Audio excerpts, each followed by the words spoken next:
Hey guys, it's okay.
Here we go.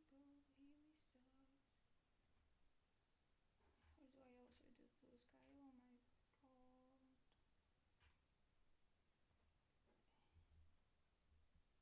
Szukasz łatwego sposobu na zarządzanie zadaniami? Wypróbuj Bitrix24. Zaprojektowany do wydajnej współpracy i zarządzania projektami, Bitrix24 umożliwia przydzielanie zadań, zarządzanie terminami i realizowanie projektów na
do it. Because not gonna lie, it's that when I was on the bus, I was drawing nonstop in my head, but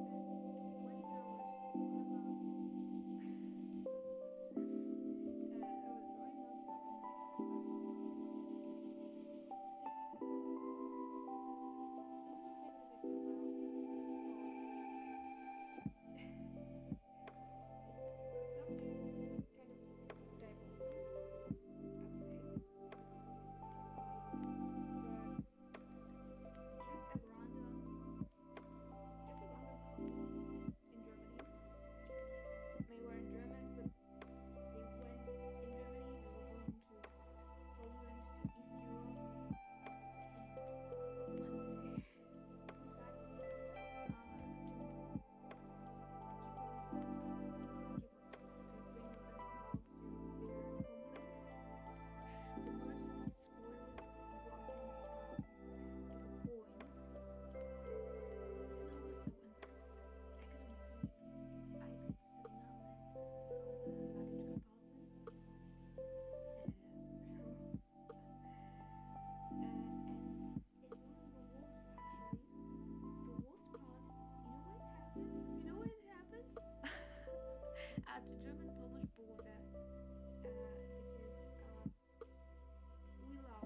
Yeah, this time definitely I'm going to be on time. But actually, 2024 is a year that I would say not my worst, but not my best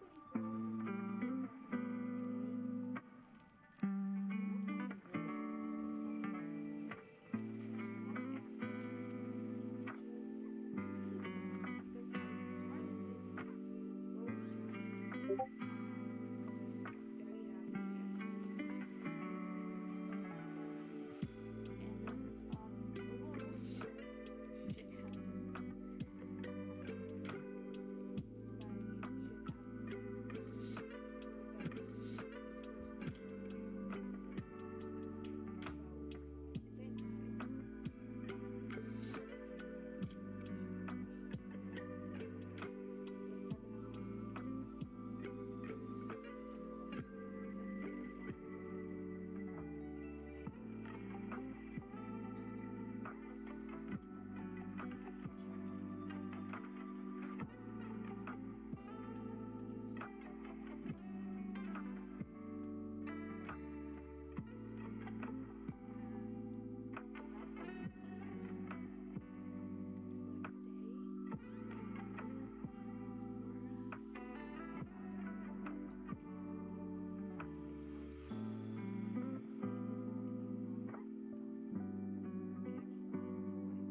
to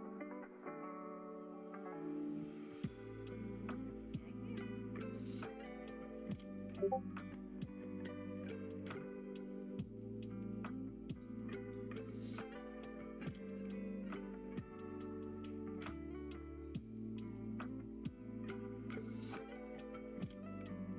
It's going to be a while because we actually don't know when I will be kinda new in the apartment because the system changed as of Friday. So I guess our staff came and said that it's just either way, this every I was on a roller coaster this year, and it started really good,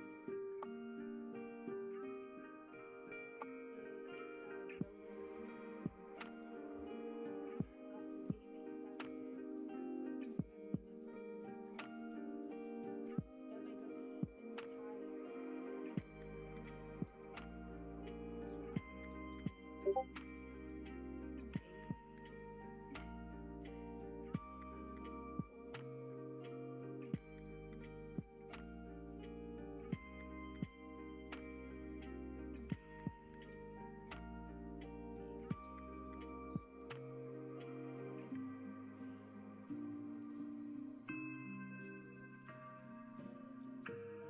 Which had hope be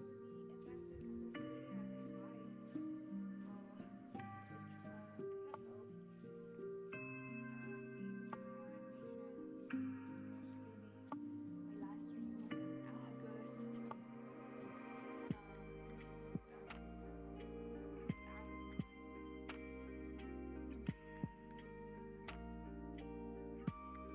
Can you not close on me?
was I on?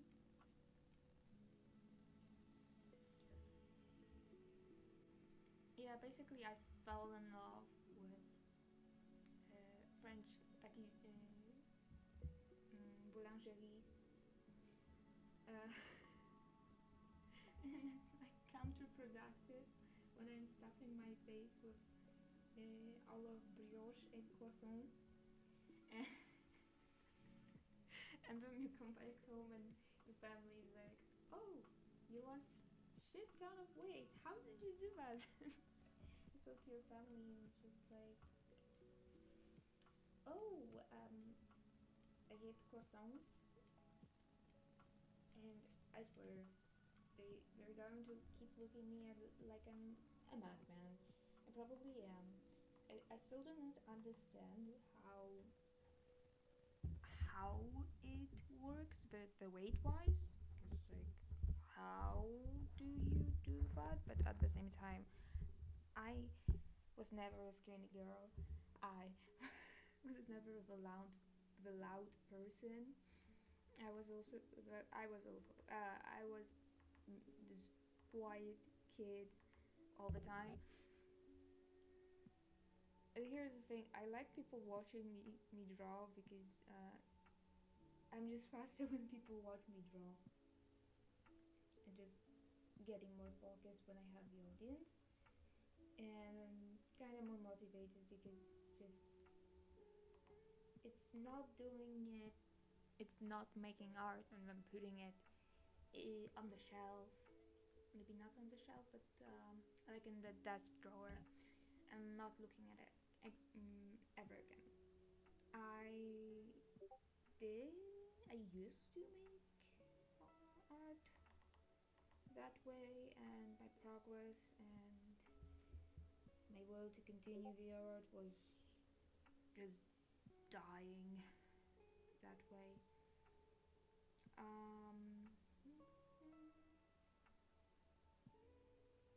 But at the same time, I just think if I was started posting art when I was a little kiddo, back in 2017, no, 2017 maybe, because I started doing art when and my first DeviantArt account was when I was 12. Let's say if I started posting when I was 12, I just think I would have a lot of shitpost comments. I mean, I was lucky enough as a as a baby to be unnoticed most of the time and never go viral, which is another thing that scares me. Is like family vloggers. Because why would you want to document your baby's diapers? Your babies. I mean, document your baby's first words, or document them speed walking and beating the little Timmy from the neighbor's house in the crawling championships. For all I care, you can do that. Because let's be honest, baby races at the fairs are the most exciting because you just bet on babies. It sounds kind of weird out of context, but you just place bets on the participants, and it just like go on.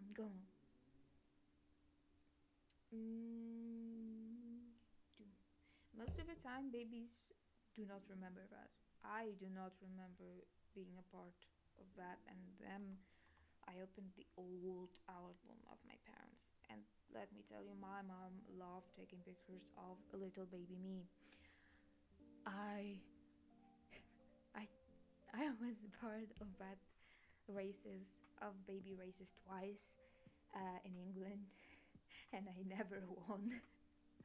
Mostly because I was just lazy. I turned around and just extended my hand and was just like, "Daddy, scoop me. Daddy, up." And this eye is so wrong. What is wrong with this eye? have no idea. Um,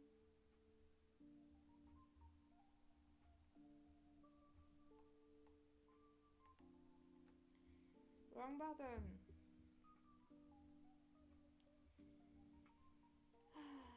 Also, changing the topic. Um, yeah, baby race. Just racing babies. Or babies with cats. Yeah, upload that. I need more, the serene interaction of a cat or a huge dog taking care of a human child, like cuddling them and being like being like the literal Ghibli movie. I need that. What I don't need is your child crying over the loss of your dog. And not only that, a forced crying because a parent scream till this child cried just for a camera. I freaking hate that. I don't remember the lady YouTuber who did that. But oh jeez, just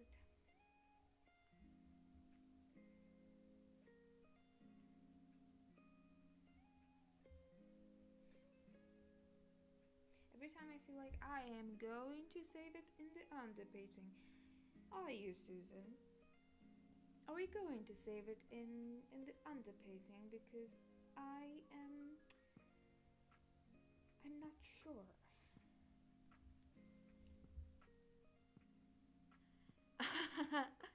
um. Oh Jesus. uh. Good luck, Nico. Cat. Yeah, they did. It was a huge drama, like 4 years ago, I think. Um. That was, how do I say it? I don't remember her, but were a lot of cases of family YouTube channels, parents making those YouTube channels, um, and basically trying to enforce a very negative reactions out of their children just for the shits and giggles of their audience.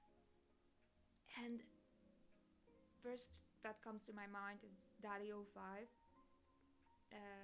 the father and the stepmother just literally screamed at the child for making a mess that actually they made, not the child, not the boy that we're screaming at. That was like early 2010s, I think.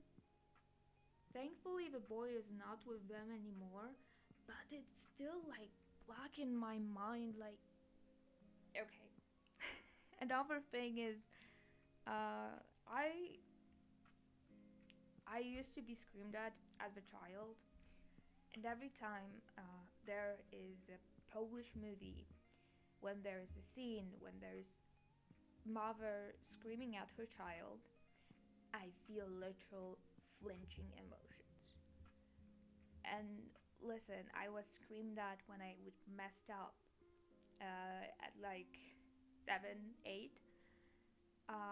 But like I would messed up a big time because I took the Crayola, the color pencils, and I would scribble on the freshly painted white wall in my parents' house, and rightfully, my mom would be just like so angry. But at the same time, I was 7, and I was not told to.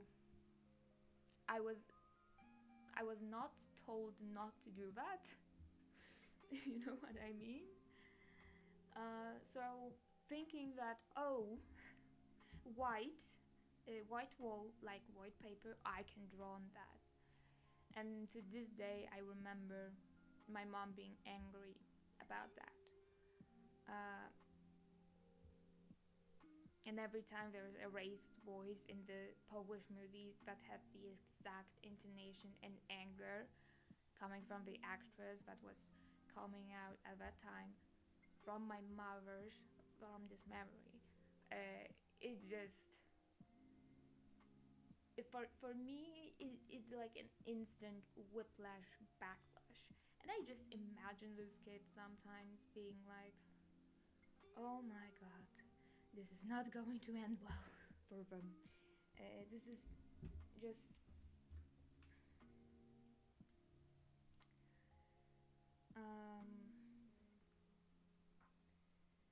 kind of the empathetic view on that.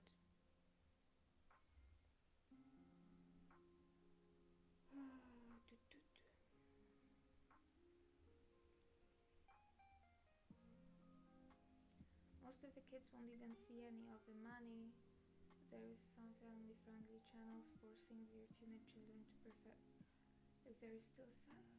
Oh my god, no. But yes, that's true. There's no laws protecting those children.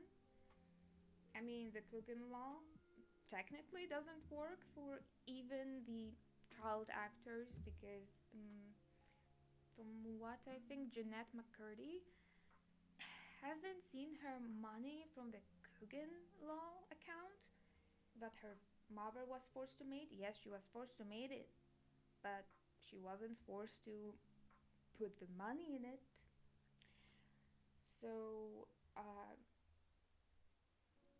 if you don't know, Jeanette McCurdy, iCarly. Does it show how old I am? iCarly, Sam and Cat, with Ariana Grande. Which is weirdly, iCarly is the only American show alongside Wizards of Waverly Place that I was allowed to watch. Because welcome to Eastern Europe.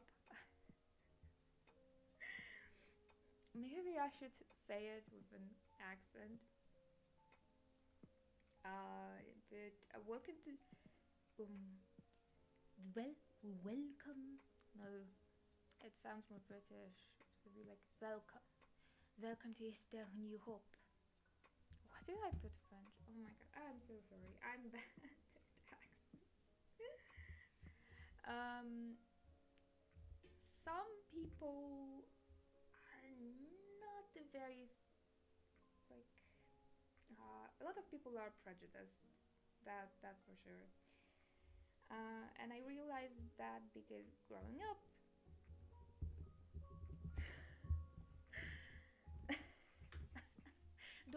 don't feel bad. Don't feel bad, dear. Don't feel bad. Used to, I used to too. Not, but what I was saying is what I meant to say is in Eastern Europe, many people tend to be prejudiced against, usually against other neighbors or other neighbors against their neighbors. So like you go to Poland, Polish people don't like Germany, or don't like Russia, or don't like Belarus, or don't like Czechia even when, okay, not everybody, but it's usually the cultural concept. And then you go to Czechia, and Czech people literally hate Polish people and will make the standard Polish Czech joke is that a Czech and a Polish meet at the border, and a Polish person asks the Czech person, "Hey Czech, how is your access to the sea? Or how is your seaport?" And if you have never seen a map, Czech Republic literally doesn't have any sea around itself. It's just like Midland, Eastern Europe. Love Czech. And Czech person in return will ask the Polish person, well, as the Polish person. And how is your democracy, Poland? Um, and cue the laughter because democracy in Poland is a very touchy feeling. Um, for the past 8 years, we had a very, very conservative party to the point it felt like Russia, but um, kind of a fit edition, I would say. It,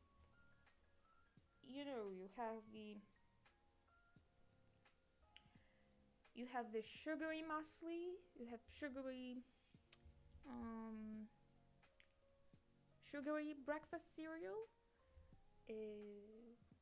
I've never. It's a bad example. It's a bad example because I haven't had cereal in years. But okay, literally think of Russia as ice creams, and Poland at that time, the democracy was like a sorbet. So a little bit less strict, but still kind of the same. It still looks the same from the distance. So the joke is Polish democracy? What?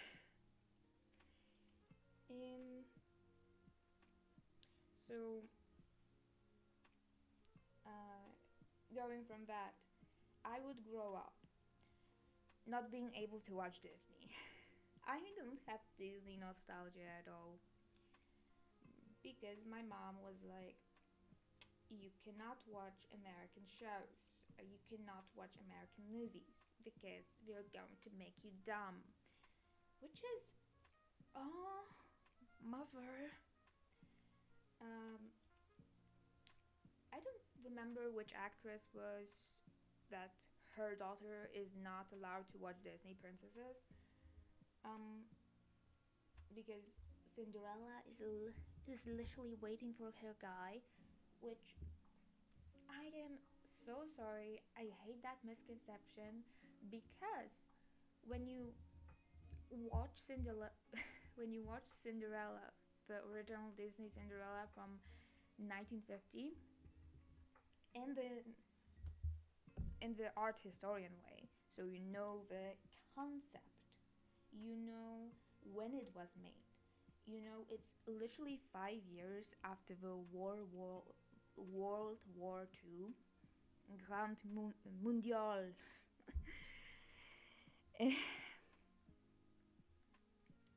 So World War II.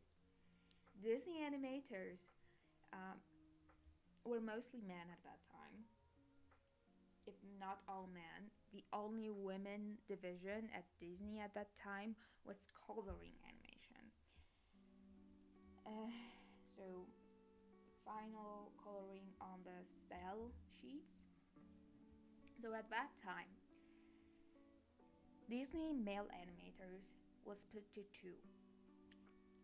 One half went to the war, literally, and it's not nice. It will sound stupid, but it's not nice going to war. I've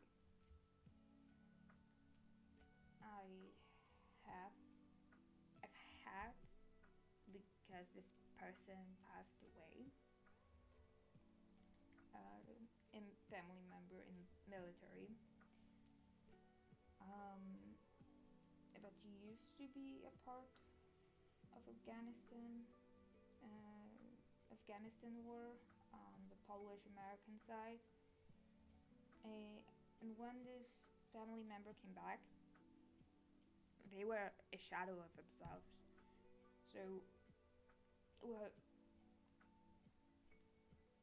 with no passion for life left. So just imagine one half of the Disney animators come back from one of the worst wars in the 20th century,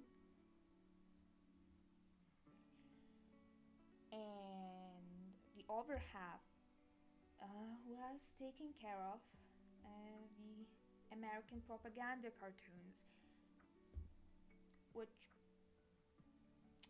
are also a very nice capsule. You know, Donald Duck dreaming about the Germans, the the, the mustache guy, and it's just like this entire animation is a fever dream, more than Fantasia. And you go to 1950s. It's 5 years after the war. The economy is slightly better, and it's just you view this Cinderella, a character who went through death of her father, when literally, at least in Europe, everybody knows somebody that lost someone to the war. Uh, Funny, not funny story in my family. They, for 10 years after the war end, so till 1955, my entire family thought my great grandfather, I'm saying it, yeah, great grandfather, my grandmother's father, was dead. That's because it was terrible communication, and he was literally caught by the Germans and transported further south of Germany, and he was coming back to Poland on foot. And when he finally came to their little village in South Poland, it turns out that his wife, my great grandmother, and his two daughters, one of them my grandmother, and his son were relocated by the orders of Russian government to North Poland. And I'm just imagining my great grandfather being like, "What the hell? What happened? What do you mean?" Freaking out. And then he had to walk across from south to North Poland, literally making an upside down L shape from for the European in the European map. And it just like, oh my god.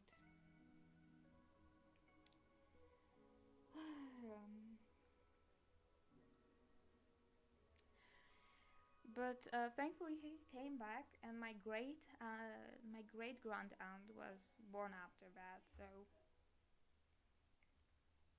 in the 1950s, again, Cinderella comes. Cinderella as a character loses her father, loses her mother. She is with this part of family, quote unquote family. She kind of a support system,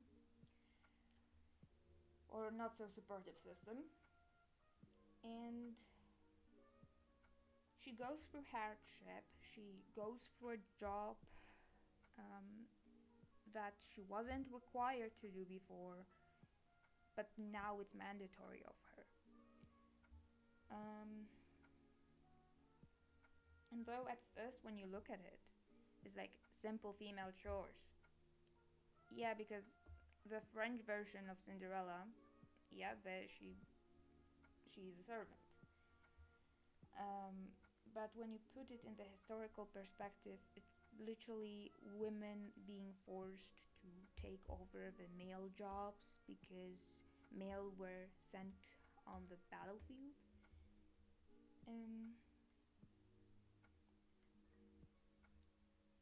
And finally, for all her hardships, Cinderella is rewarded with a ball. She wants to go to the ball. She wants to wear a pretty dress. And maybe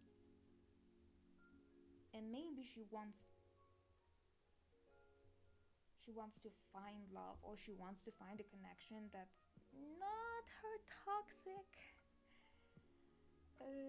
stepmother and stepsisters.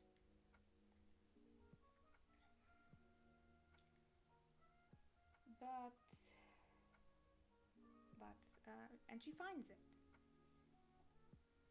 and seeing it in 1950s, this movie would be basically open like a painting, like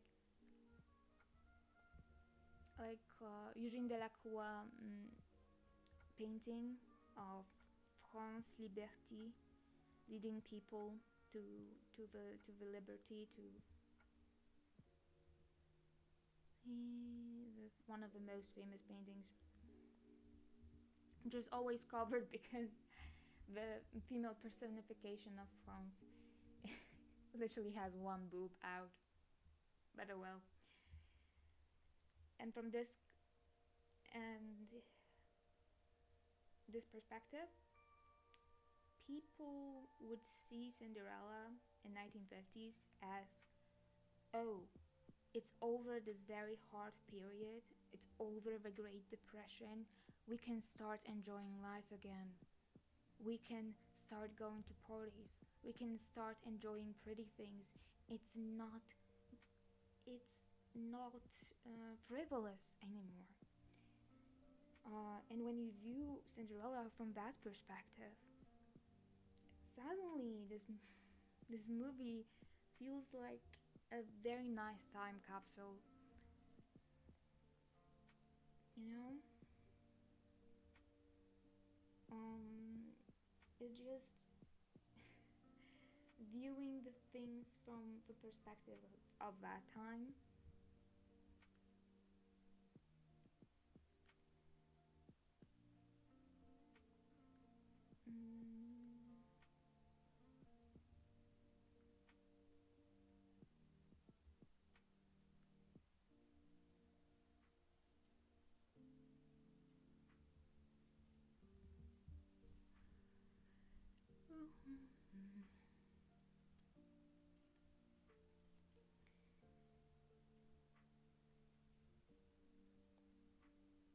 Yeah, so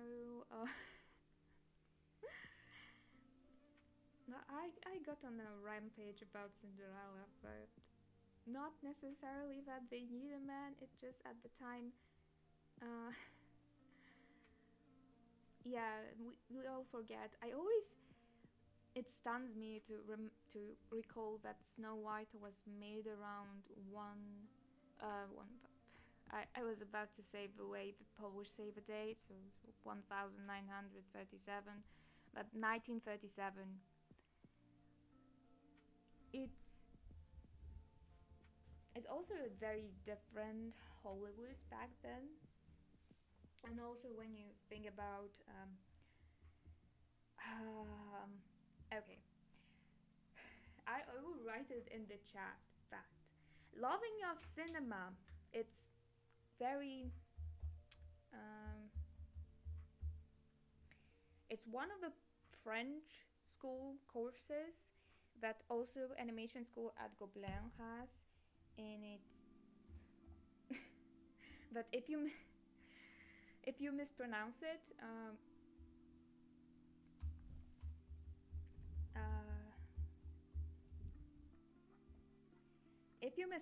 it, it sounds like the other thing.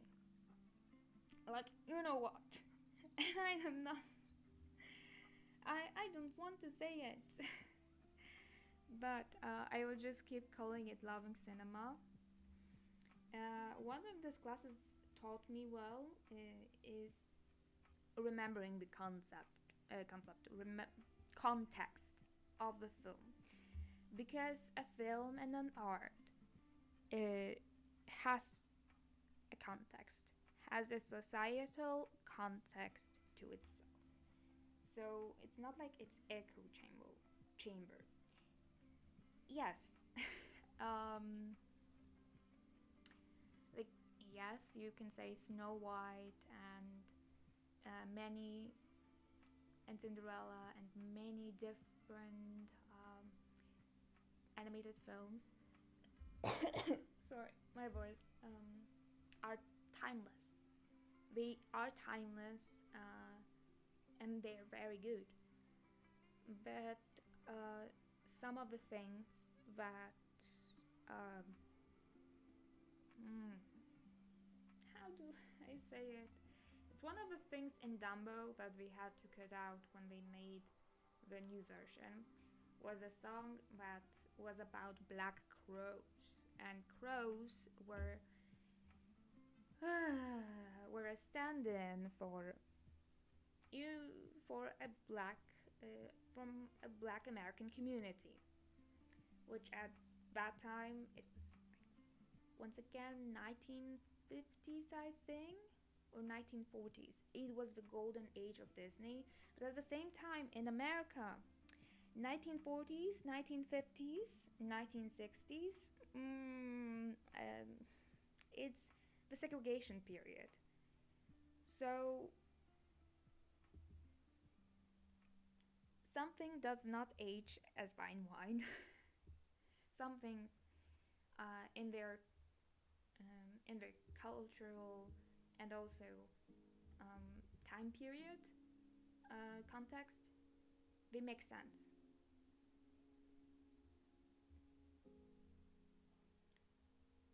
Now that I think of it, when you think about the other concept,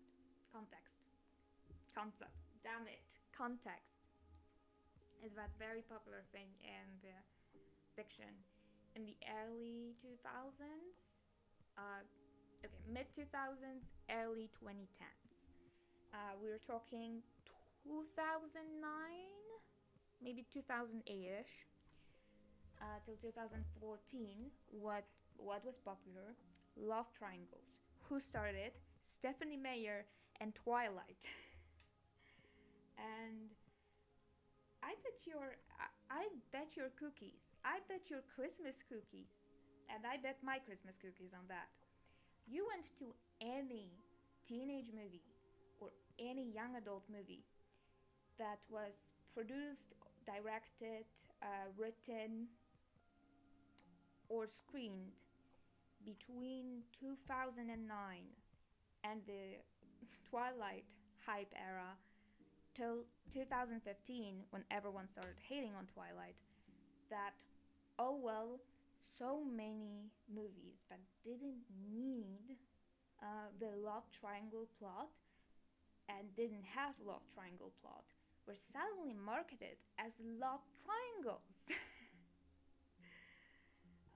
Because, oh, oh, um, yeah, it kind of, how do you say it? You reread your favorite childhood book, and then you watch the movie that you've never watched of this book, and suddenly it's completely different story because someone is focusing on a cousin character. Yeah, it's a little bit shade for the Hunger Games. Thank you very much. But yeah. Mm. I was supposed to be drawing. I am talking over. um.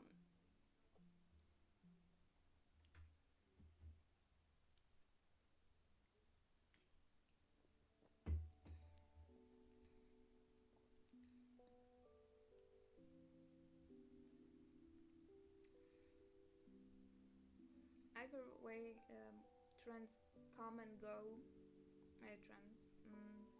This historical context of trends come and go. Some stay, some aren't relevant anymore. And it's just life. But yeah, I accidentally started philosophical talking. Ooh. Okay, this lingerie is more complicated than I thought. I hate it. it's supposed to be bows, Christmas bows, like here. But she's literally covering her hands, so it's useless.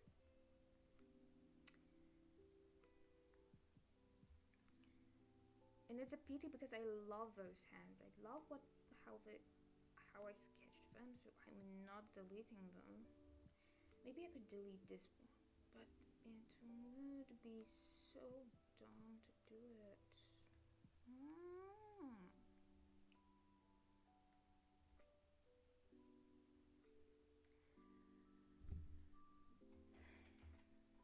Usually doodling takes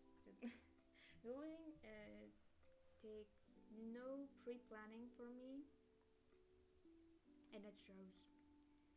Everything is a mess. I miss doing great, grandiose illustration that I would make back in 2018, 2019.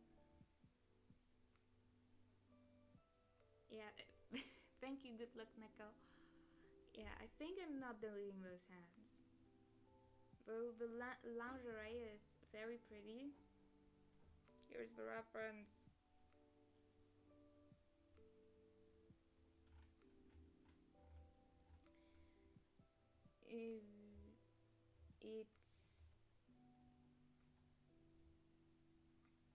It's just, oh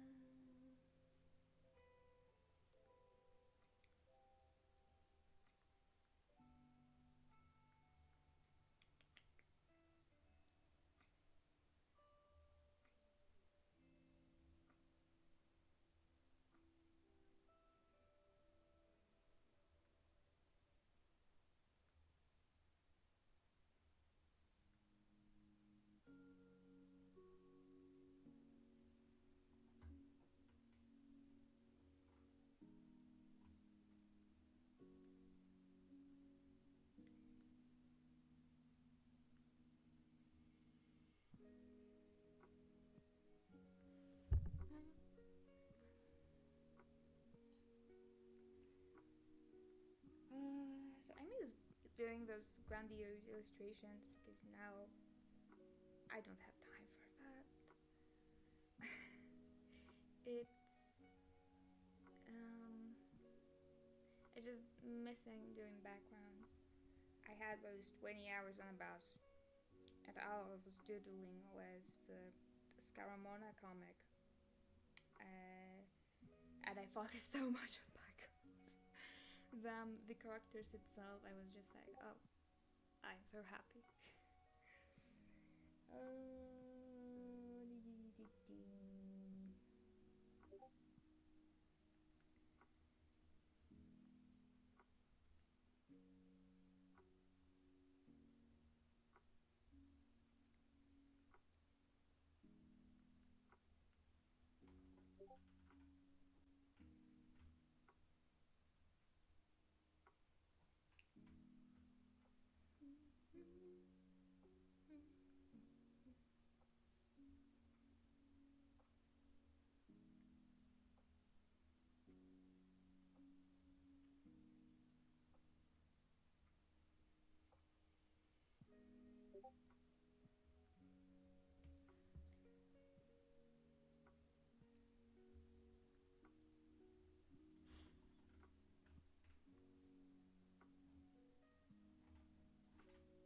I don't want to continue this Christmas act.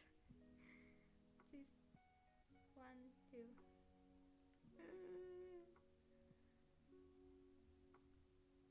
Worst decision ever.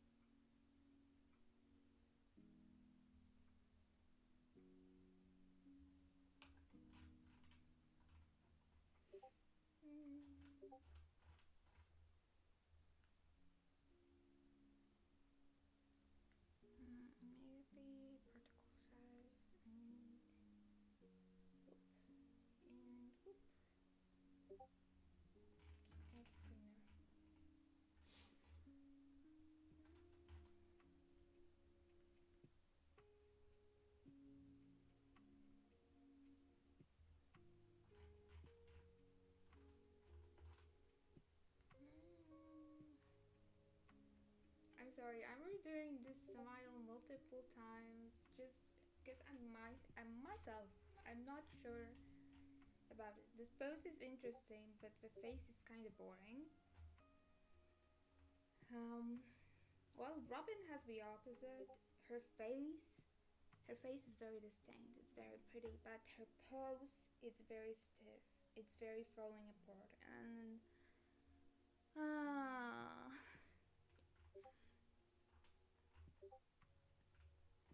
And also, I am afraid to zoom in because what I see is normal.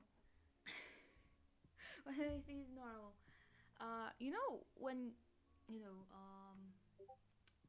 okay, imagine you go to medical school and you are not um, you're not ashamed anymore of seeing a naked body. You go to art school, you're not ashamed to see a naked model. But you're in, and then comes the normal normal person.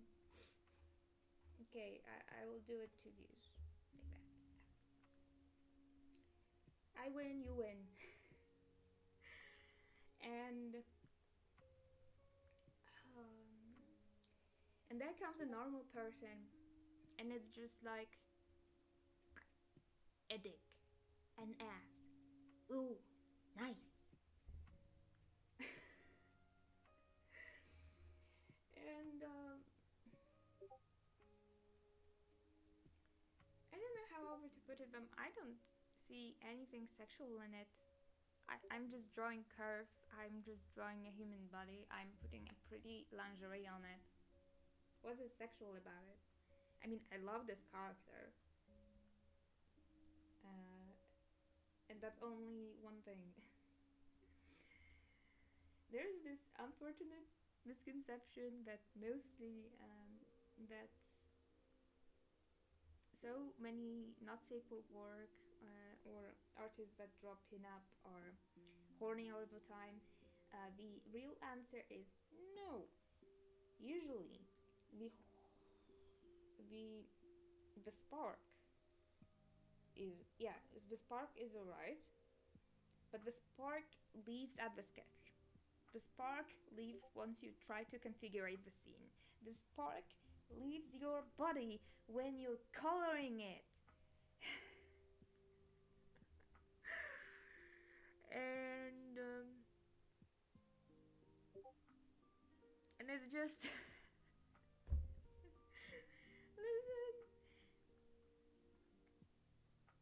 listen. Desensitization is real. It's probably when yeah, that's true. It's maybe not the desensitization, but just horny spark. It just lasts so long. The drawing process, it takes hours. Okay, it takes more than 14 minutes. It takes more than this spark. So and then we come back to this work and like, oh, I have to work on it again. How do I even touch it? Like the same way I have this Julumi meme weep, work in progress, and I haven't touched it in a while because I was so inspired to do it. I did it and I colored it, and then I was like, oh, I'm gonna finish it later. 2 months later, I'm just like, why didn't I finish it? What happened? What was I thinking with this pose? Why is he having a dango? What the hell? Why? I mean, don't get me wrong, I love this pose for him.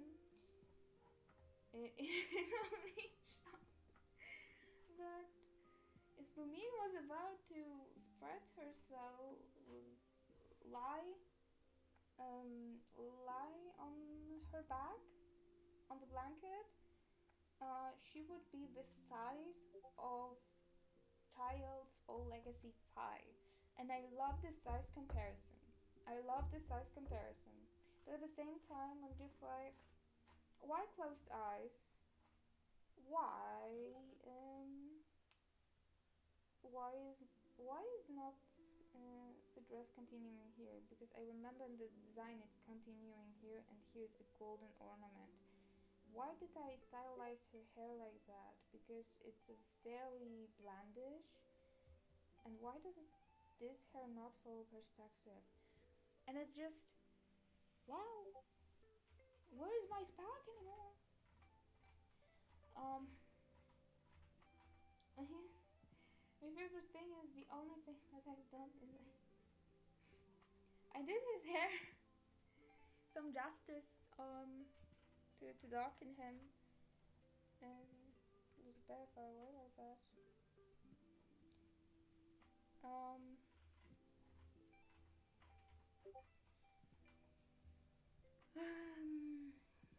And later those kind of works are left for months in my drive.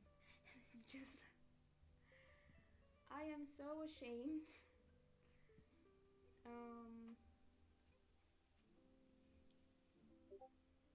But at the same time, when I come back home from the classes, I have only 2, max 6 hours. 6 at most 2 hours and 1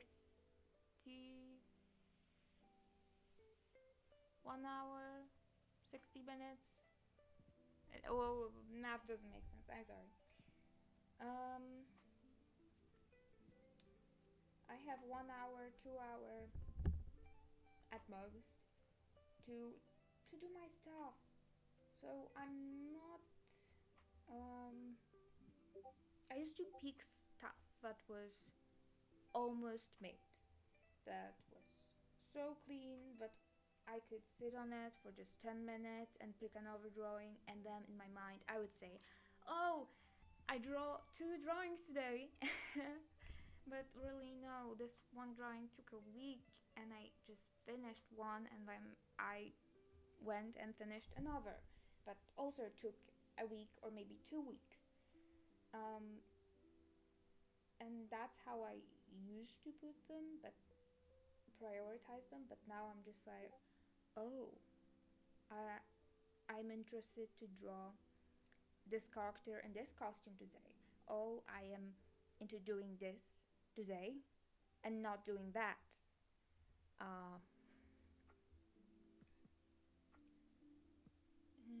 So, or I'm not even drawing, I am animating. And then it's a different beast. Illustration and animation are 2 different beasts and require 2 different mindsets for me to properly work with. And oh well, with how much time I'm at school, once coming back, it's, I didn't want to talk about work, but I did. I'm sorry.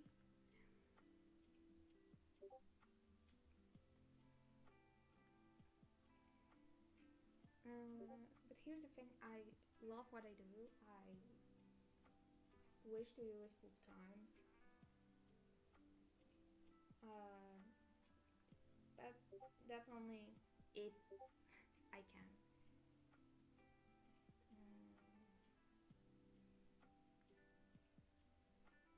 Besides, I extremely enjoy my classes at school. I extremely enjoy the concept that they simulate the environment in the studio.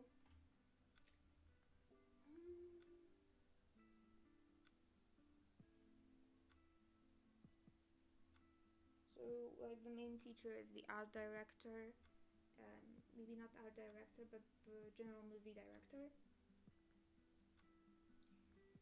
and we have to be on time. We have to present to him what we've made and public speaking and everything, and it kind of preps you for the mindset. But then you try to apply it for social media, for um, communicating with others, and suddenly kind of doesn't work. Um,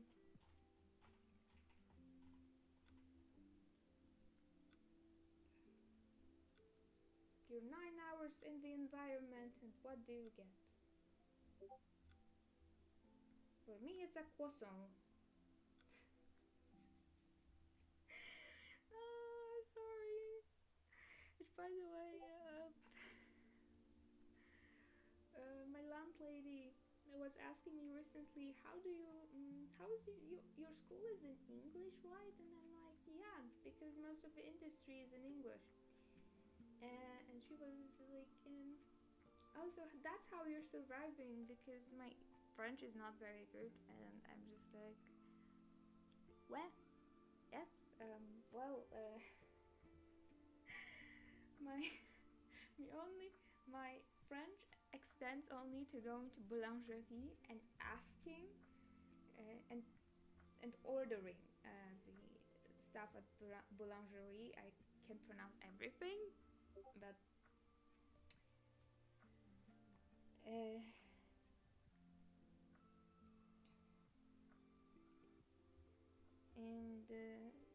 you just I can pronounce everything at boulangerie. That's the pinnacle of my French after 4 months. Um, um, which okay, it will sound stupid, but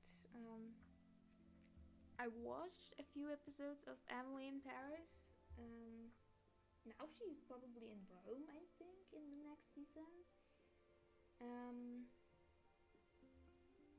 Either way, I and that was, I don't remember, 2019, I think, 2020. Either way, I remember being so judgmental of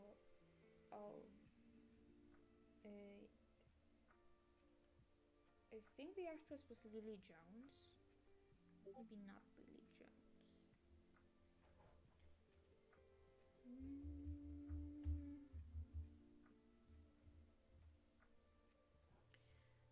No, that wasn't Lily Jones.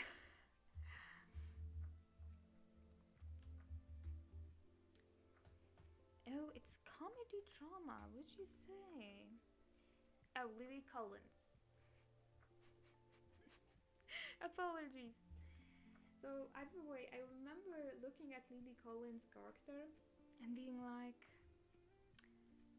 she is so entitled. She is so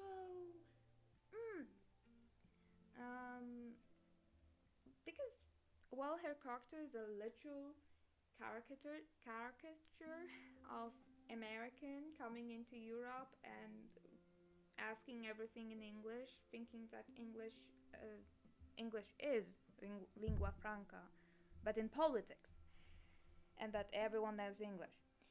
Spoiler alert! I am spoiler alert.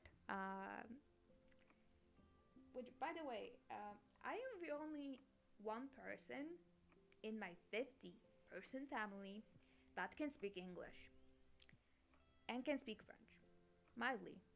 Can speak French. So imagine one person per 50 on a household. Well, if you count a family as multiple household, but not household as the house, but like a family, multiple family. Because it's also funny how family in the American society, I think, is counted as just mother, father, and children. Family in Eastern Europe is counted as from grandfathers So it's grandfather, grandmother, mother, father, aunt, uncle, all aunt, uncle, and all of the cousins, and then you, your sister, your brother. Because it's usually how you grew up. you're literally, when your parents go to work, as a little baby in Eastern Europe, you're shipped off to your grandparents, and your cousins are too. So you grew up having 11 male cousins and 2 female cousins.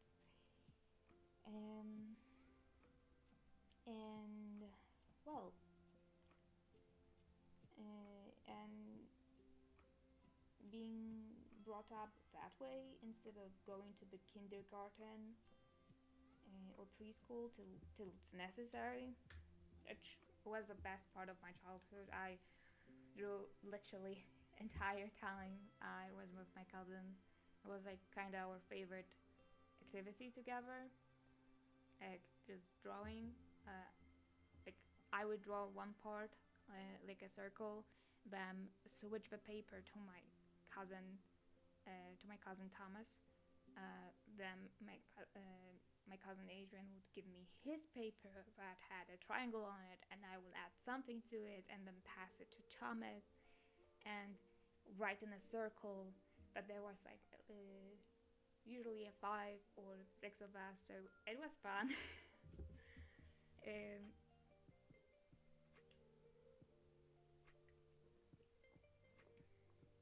Water break, sorry. Or it would be drawing on a sidewalk with chalk. Not the prettiest drawing, because what do you expect of 5-year-old? They're coming to Emily in Paris and just listening and seeing her in the movie, that entitled and and them saying, and the only French phrase that she even says correctly is "Je ne parle pas français," which is "I don't speak French," which is a useless sentence in French to tell to a French person. Why would you do that? It's just like, if you said, "Oh, I can speak English," and all you can speak in English is, "Oh, I cannot speak English." That closes the possibility of communication. And yeah, all those years ago, I remember thinking, I am not going to do that. I am not going to be that kind of person that thinks that everything can, like an American or British person, that everything can be resolved with English. Fast forward to 2024 and me moving to France. I literally had to use Google Translate to communicate with my landlady for the first 2 months. Not only that, oh well, I had to make a special appointment for the bank to have a clerk that could speak English. And it took me 2 months to set up a bank account in France, because this clerk lady was on vacation. And I was like, oh well, can we not do it the other way? No.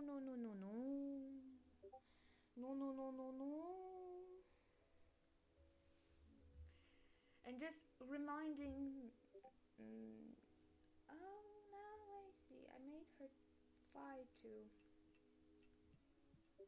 thick on one side.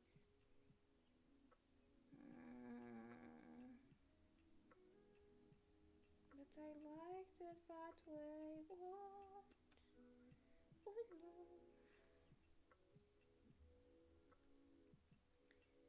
The anatomy overlook. Oh well. That's why it's nice to have two canvases, the one with a close-up and the one far away. Now you see. Mm, I drive away, and I was literally Lily Collins' character for the first 2 months I was in Paris. It was not even funny. Um, and yeah, fun fact, to get into the animation school in France, it's obligatory to speak English because animation industry, you speak in English. Um, the French the French side of my class hardly ever speaks English unless they are forced to. They don't like speaking English, so it's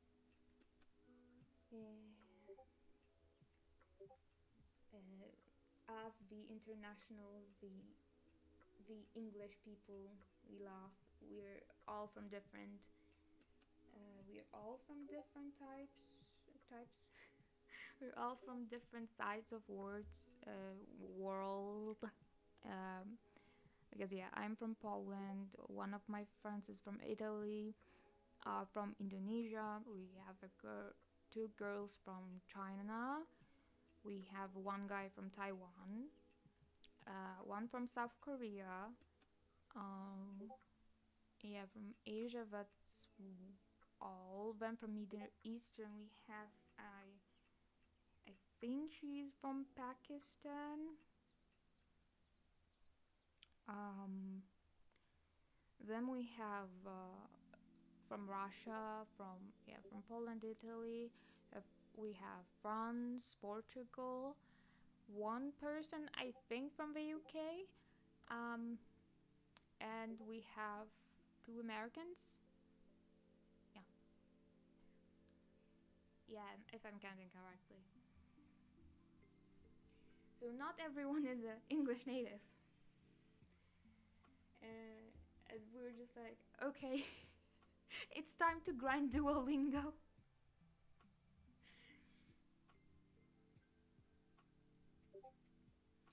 Oh, I forgot. Two people are from Quebec, Canada. But they speak French already, so. Mm,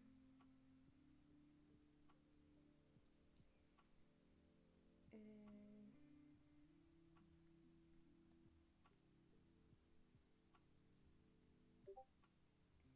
do, do, do.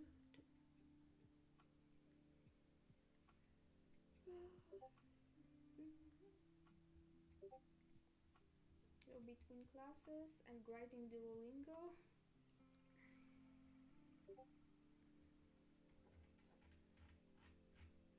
Not, not much.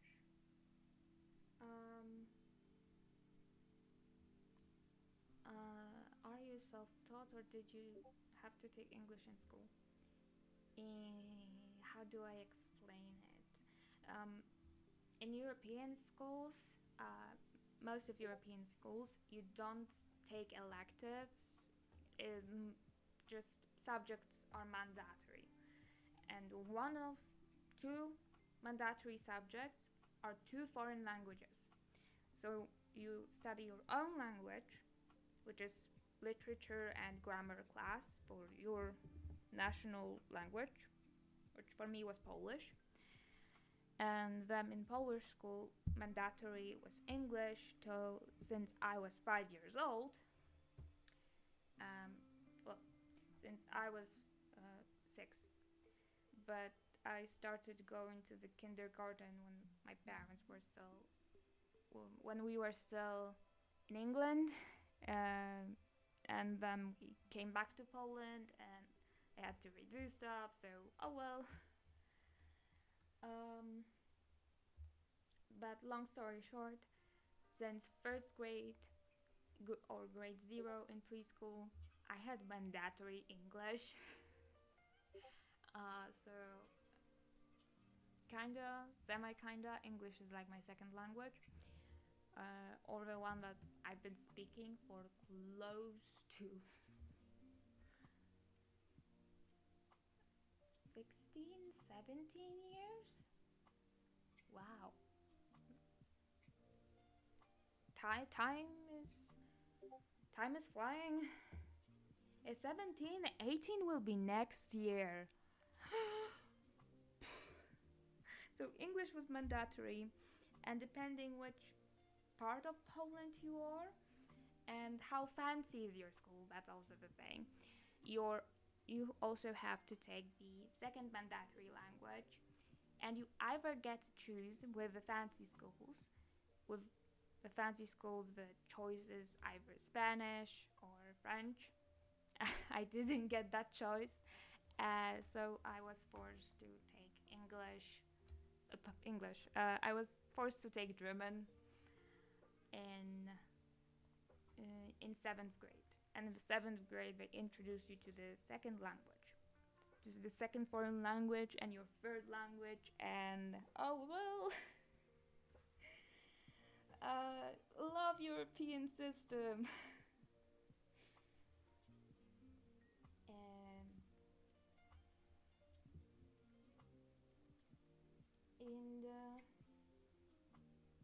so yeah, I grew up speaking and learning English. I mean, learning at 5 years old, it was just simple words like yellow, blue, red, wardrobe. Just, well, now that I think of it, because I remember those classes very vividly in preschool, uh, the teacher would just tell us the words in English, make us repeat it, and then so many languages, I think my head would explode. Yeah, true. But the teacher would make us repeat it in like sing-songy way, and then we would have our notebooks, and the we would draw the word. Like you had wardrobe, so you would just draw a wardrobe, and then write wardrobe, and then repeat after the teacher. And this is how I remember words like wardrobe, um, purple, and what else? This is how I learned horse, gorilla, like the basic words. And this is the most fun I've had when learning English. Then grammar came, and everything changed when grammar attacked. Especially in German, yeah. I'm not the best in German. I dropped German, so my family wanted me to learn Russian because um, uh, basically when you speak Russian, you can speak Russian, then basically you can go to Lithuania, Latvia, Estonia, and everyone understands you. Or you can go to the Balkans, everyone understands Russian. And I hated it. I absolutely hated beginning Russian classes. And I didn't learn anything. I don't remember anything from it other than, oh, this word is reverse in Polish, and it just, yeah, it's fun fact, but is it interesting? Not so much.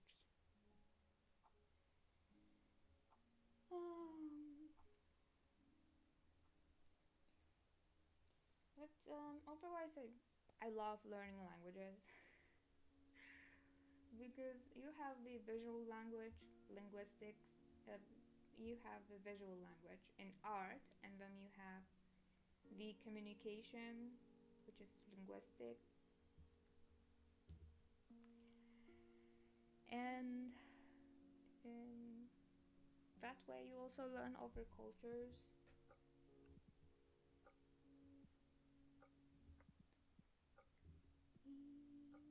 Okay, she's clean enough. Just have to clean this hand. Do, do, do, do.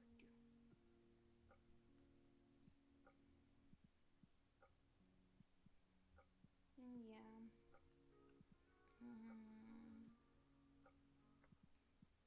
Russian and German are my two biggest failures in the sense of languages.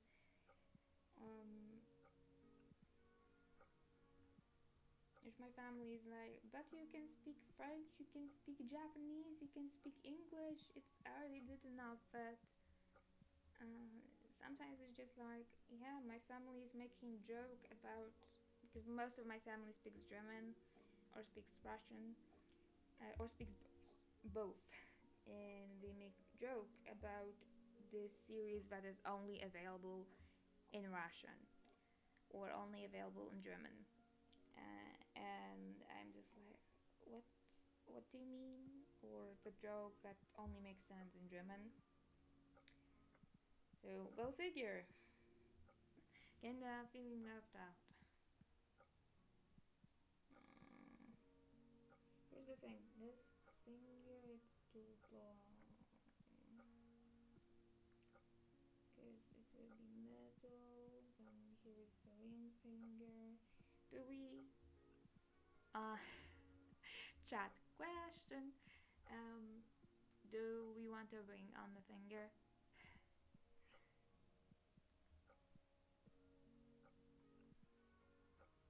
Because I'm feeling yip.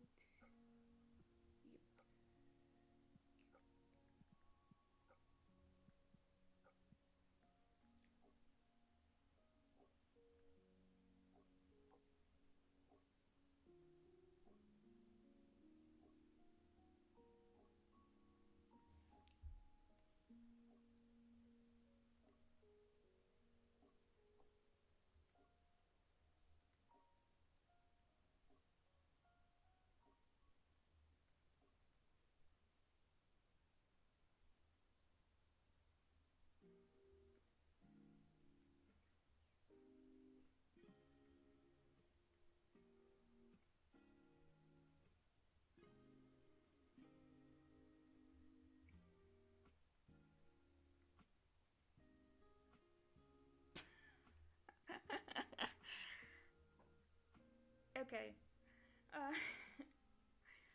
Okay. The cat decided I'm putting a ring on the finger. Okay, controversial thing as well because, okay, it's the left hand. Okay, it should be good for internationals.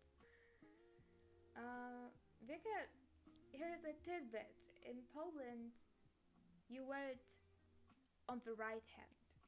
You wear the marriage finger, marriage finger. Damn it, English. You wear the marriage ring, the band on the left, on the right hand, because the left hand in Polish culture is associated with devil and mistrust, while the right hand is literally akin to right. So it's akin to the right way. It's akin to the law, because you have prawo, prawe, just, justice. So most Polish people wear their marriage rings on the right hand, because left hand is a taboo.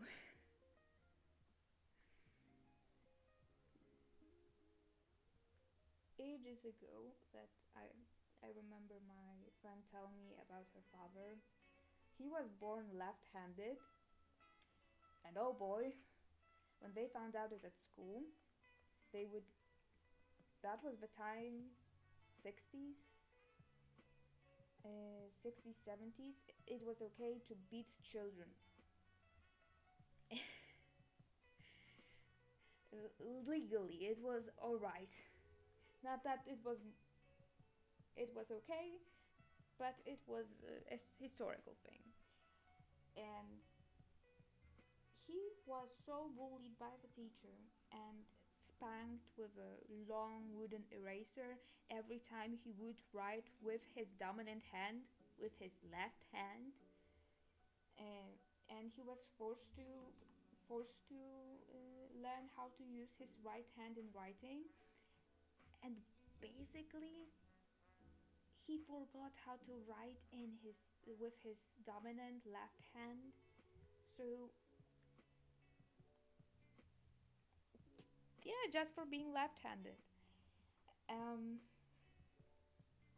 and that used to be seen left-handed used to be seen as a disease, like an illness, not the contagious one, but the kind of illness. So to prevent this illness,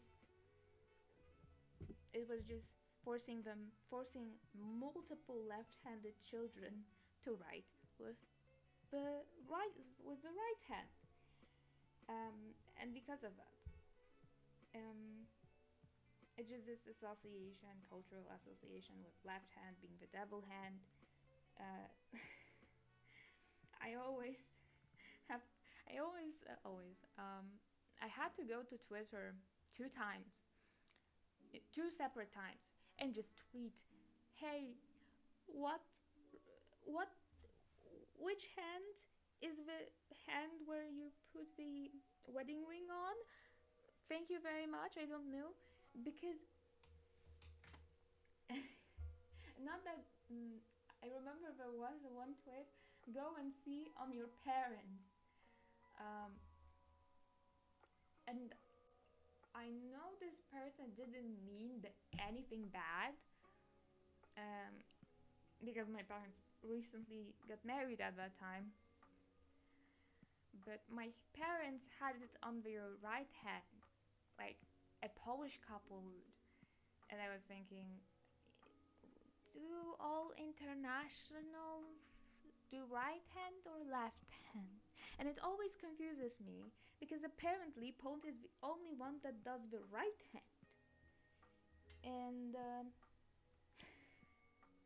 like, man. And then the other type, it was also it was everyone was like left hand, left hand, left hand, the closest to the heart, and I'm just like, really?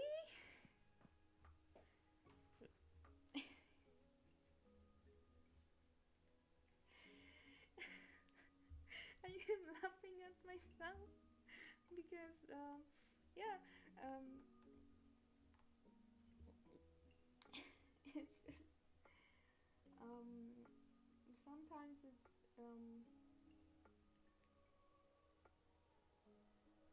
you think the world, since not the dawn of time, but since the internet and since traveling became more comfortable because of planes, no more Titanic, um, you would think we're more alike. Polish, Americans, French, Germans, Russians, that we're more alike because, well, most of us look the same. Um, but the, then you learn that Polish people used to hate left-handed people to the point of beating the children, and prejudices that America has towards races that in Poland is not so prevalent.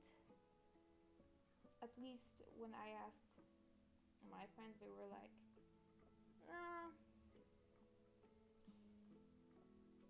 because when you go to Poland and you're a foreigner, most of the time Polish people are going to ask you, what are you doing in Poland?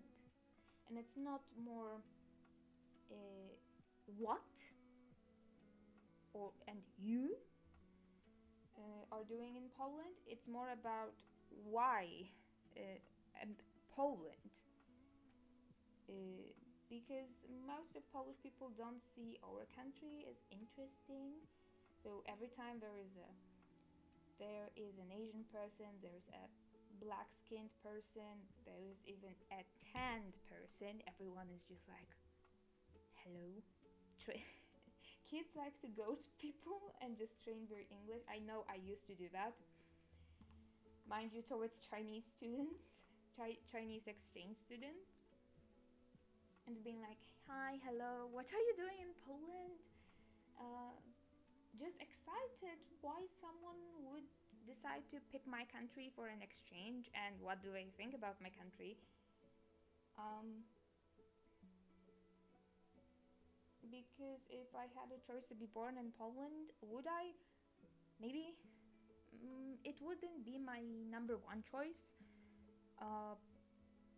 Would be in a top 10, I think, but it wouldn't be a number one. And knowing that someone picked Poland to leave to work when they were, for example, living in Japan or living in France or in America, it's just wow. What? Why Poland? And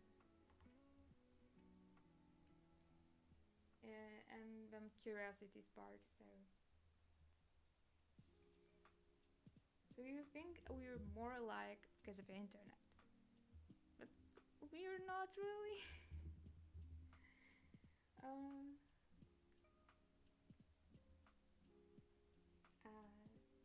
Recently, me and my friends were cooking together, and we were making pasta. And I'm laughing because it was at my friend. My friend is Italian, and we were cooking pasta. And in Polish household in Polish household, I was taught if a pasta spaghetti doesn't fit, you just break it in half. And on the face of my friend when I was about to break, not the Italian pasta, but soba noodles. So not even the Italian pasta, just the soba noodles that look like spaghetti. Her face, the anger, the betrayal. I stopped. Only one of them snapped, but I was like, oh, okay. I'm giving you back the noodles. I'm giving you back the spaghetti. Yes. I was just like, okay. You take care of making pasta. I will go take care of the cabbage.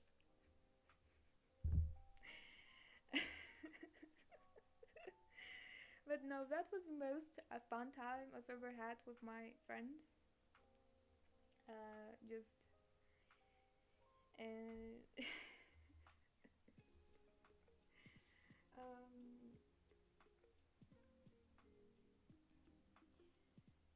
Also, I got to show off my skills with a chopping knife on the cabbage, and we were like, wow.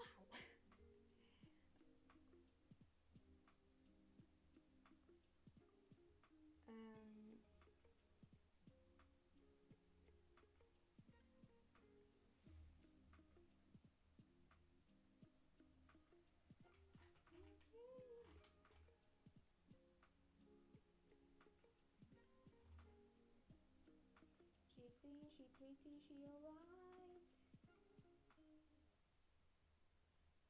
Okay.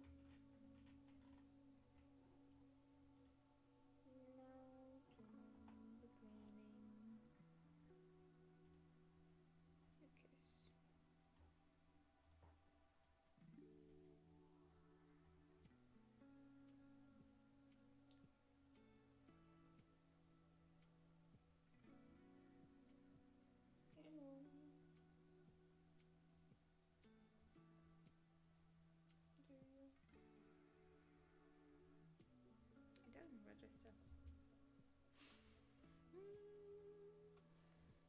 Okay, snap eraser.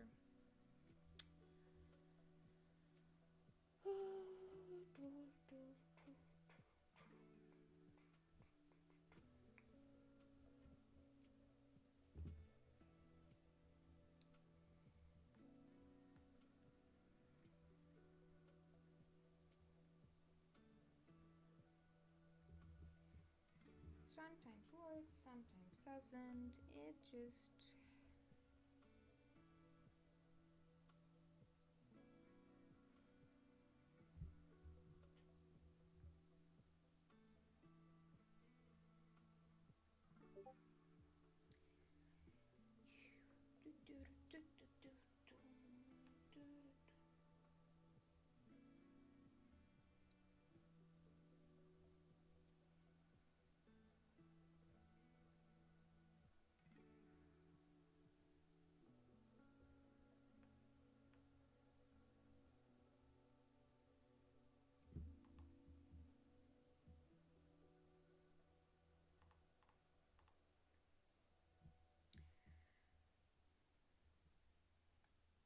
And yeah, to think that I sketched it a week ago, and I was like, yeah, totally, I'm going to be right on time for 24th.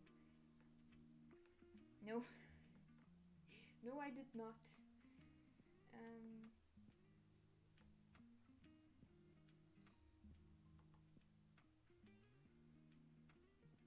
But thinking of positives, I managed to line art one comic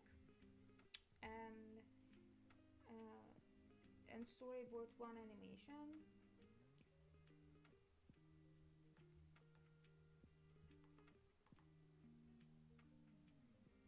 So it'd be alright for me.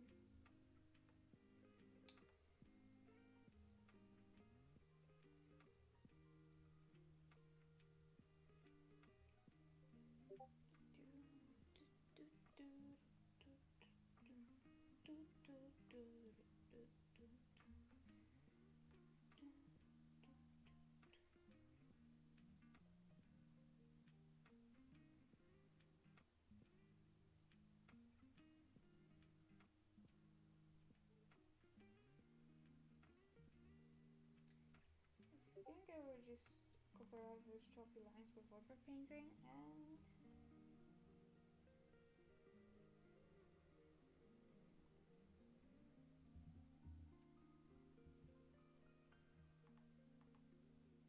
it will be nice and clean. Okay. I already did the base colors.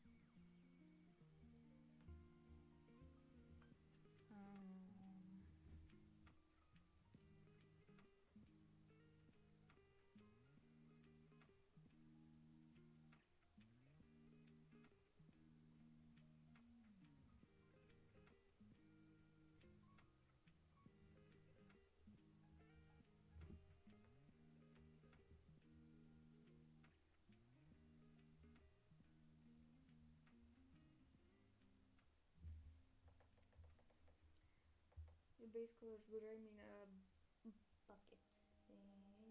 Bucket filling. Which is not always the most precise tool in the existence. Especially when your line art is very whoosh with a pencil and a brush. It's just...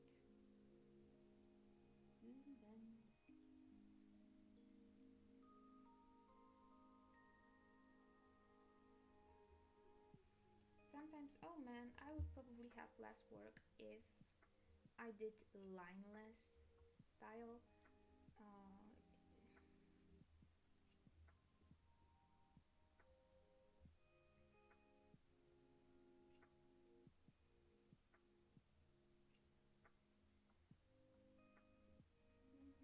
Maybe I will change the color to a little brownish. So I see it better, you see it better. Yep.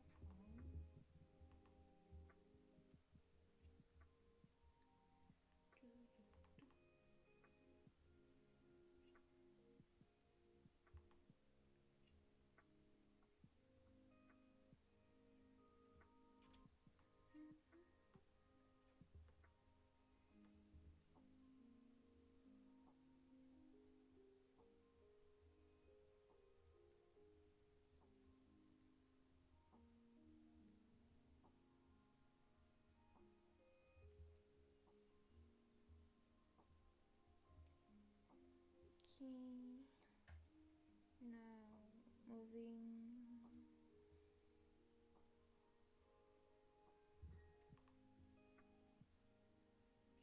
Maybe the outer layer. Like that.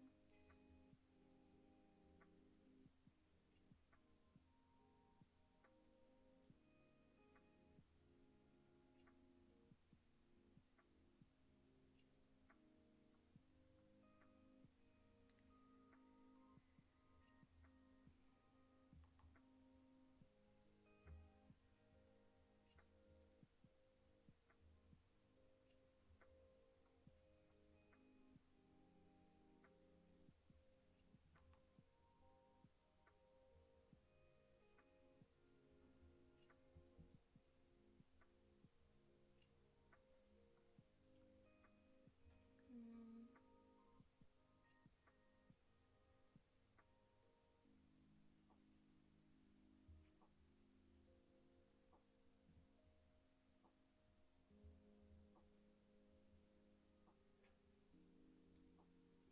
Okay, let's look alright.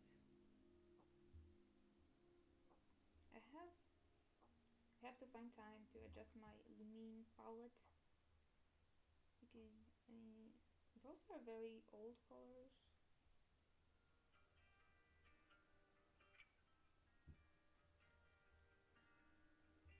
Mm.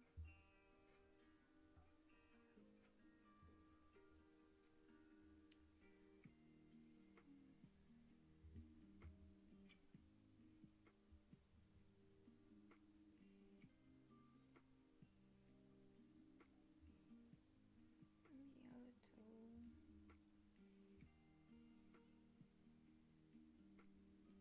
And then I go for gold. Mm. Maybe for marigold. And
imagine that it's literally been a while since I was at the coloring stage of a drawing.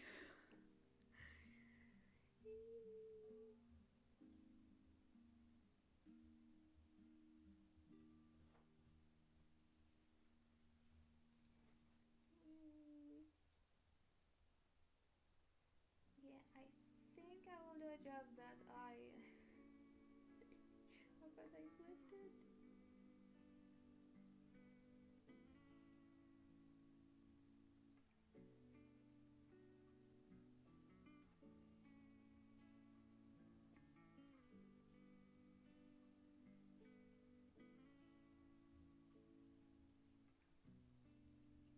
Or maybe I will go more pink colors for the line art. Yeah, it looks awful. Or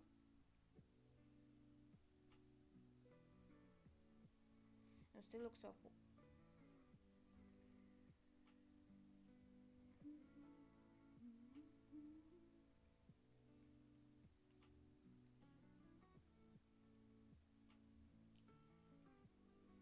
way, I was always told that coloring is the most mindless process. And this is the time that you actually can yap, and this is the time that you can just put on a very chilly video um, and just be a little brain dead. But to be honest, I feel like coloring for me is a make it or break it, because I love the sketch. I love the sketch. I love the line work. But when I hate colors, when I hate colors, I literally can drop the entire painting just because I hate colors.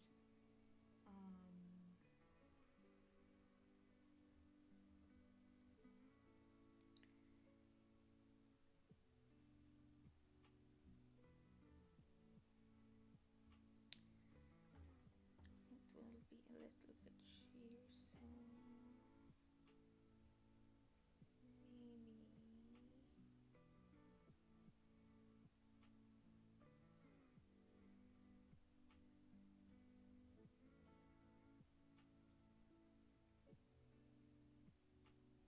So colors are pretty much make it or break it moment. Most people are like, no, it's line art. You kidding? You kidding? No, it's not, my dear. It is the colors, because when the colors are choppy, when the colors are not blending well together, everyone's gonna know. Everyone's gonna know when the colors are clashing.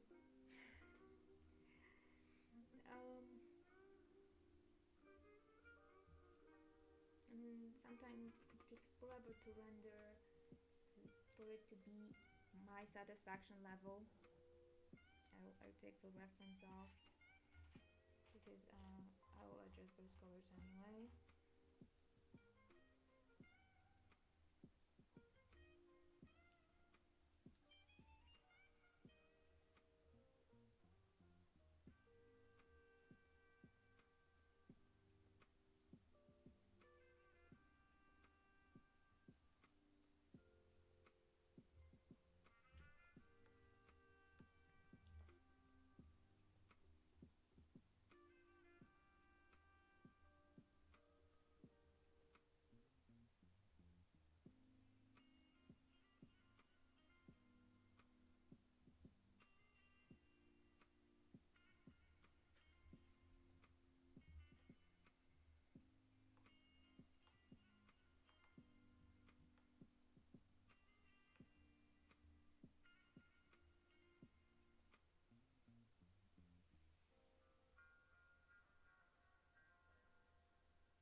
one of the Netflix films, and I got to meet the the guy who designed Toothless for How to Train Your Dragon, Simon Otto, and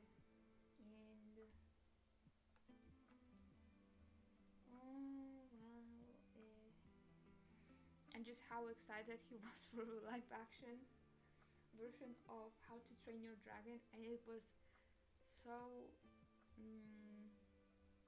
like a little bit I don't know how to say it, because I got burned so much on the live action interpretations from Disney, and being that burned when I see live action How to Train Your Dragon, I'm just like, oh, I am afraid. But then the guy is the creator of Toothless was like, no, it's literally great because the director of the original How to Train Your Dragons, the first director, is coming back on board to do the digital drawing, digital, the live action version. He's the main director for that too. And when you think about it, there's so many artworks that I, as an artist, wish I can go back to and redo them. So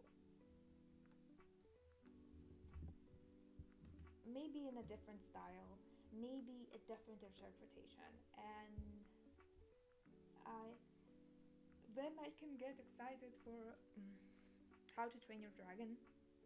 Oh, the live action looks really good so far. I hope DreamWorks can show them how it's done. Yeah, agree. I mean, Team DreamWorks, since I was in diapers.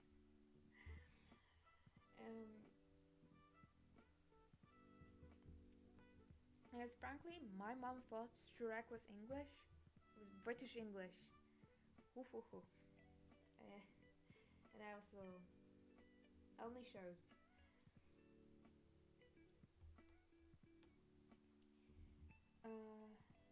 But yeah, I wasn't hyped for live action How to Train Your Dragon till I met the guy who created Toothless, and he was hyped about it. He was hyped about majority of the script writers coming back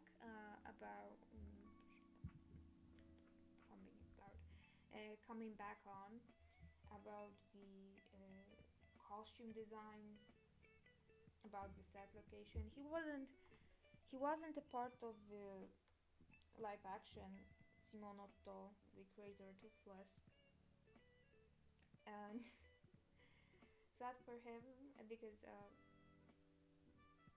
sad for him. I mean, because he was so when he was talking, he was so hyped and so happy about it.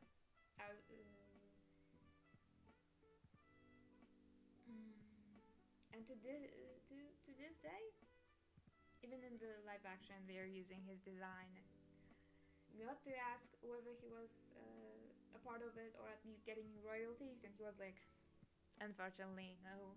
And it's just like, oh my god.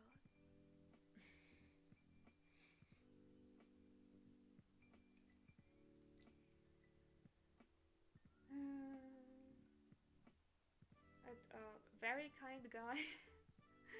I'm saying it. Yeah, because I think one of the best perks in animation school, art school in France, I think, is being invited to premieres, is being invited to gallery shows.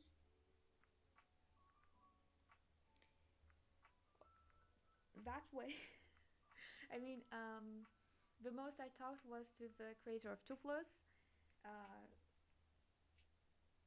and also this legendary British scriptwriter. He was also a nice guy. But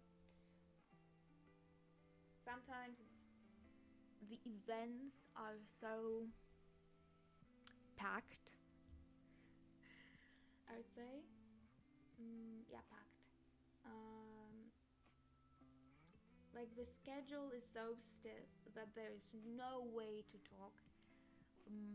It was when we were invited for the pre-premiere of DreamWorks Wild Robot, which I loved. I love this movie. Uh, it literally made me so much. It made me cry, and after crying, I just called up my mother and I told her I love her. Uh,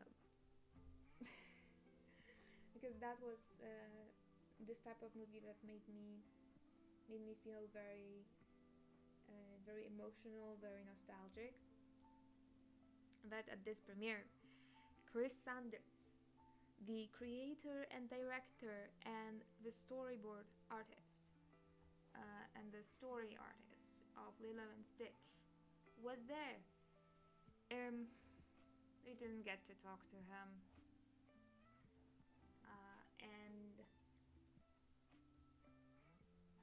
and it was a bummer because he is the voice, but also a literal creator and writer of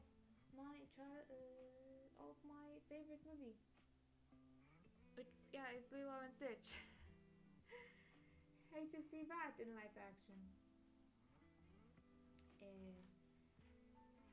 And when we got to ask him question, it was only in French. And I wouldn't say I met the guy. I saw him. I saw Chris Sanders.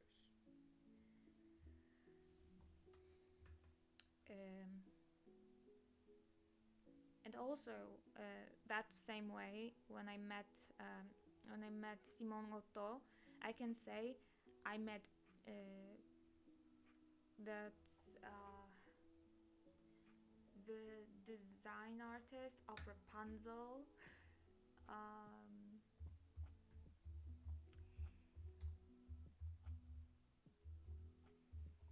She's Glen Keane's daughter, Claire Keane.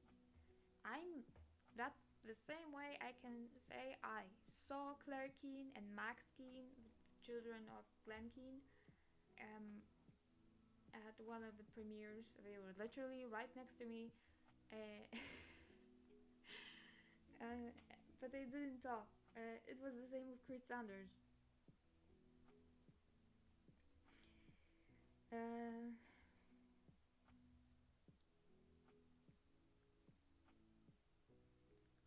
He was on the stage and I was front center in the chairs, being like, oh my gosh, no. Oh my god, no, it's now I understand all of the K-pop stans. It's very different when your hero is a living being. It sounds weird, but legit feeling. Yeah. Also, the other premiere, Glen Keane, my personal animation and artist hero, was supposed to be there, but he didn't make it, and I was like, oh, I hope he's alright.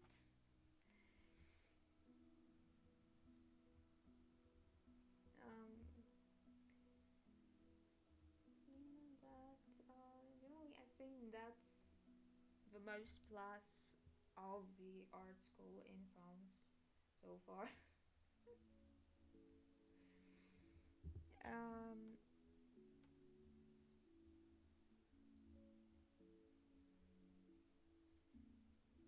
Maybe I wouldn't call it networking, but I get to see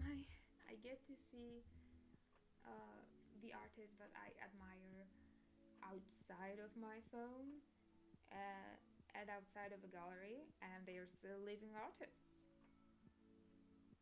And just mad respect.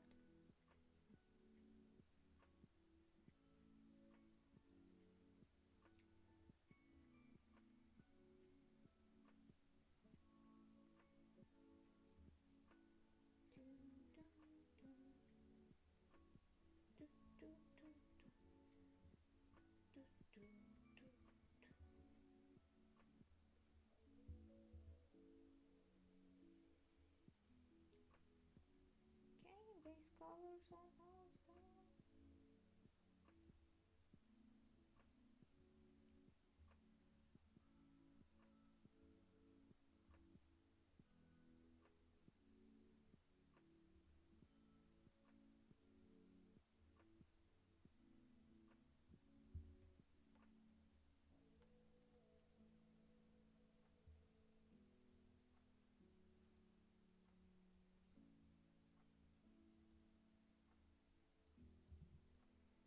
Oh, and sometimes when you meet your, it's funny because most people say, don't meet your heroes because you're going to be disappointed.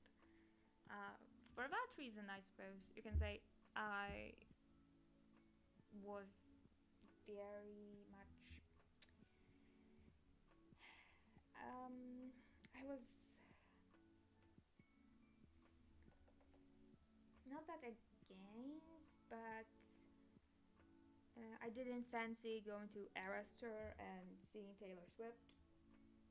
I was just like, maybe I won't like it. Maybe it will be worse. Movie was fine. But then you meet your artist heroes. You meet your animation heroes. You meet the artist that created your favorite character, and they're the sweetest people alive.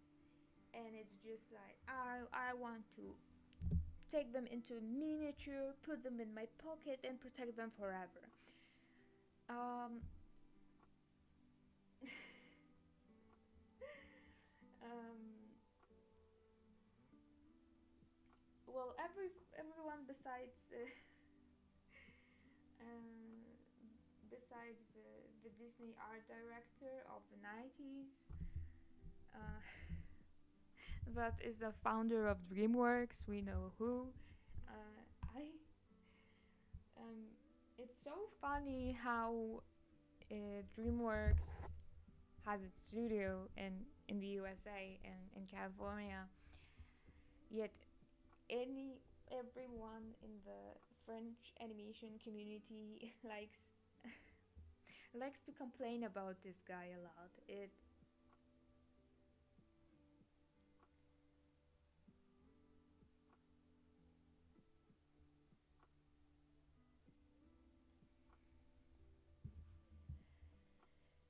okay. Maybe I'll leave it for the shadow pastel. Okay.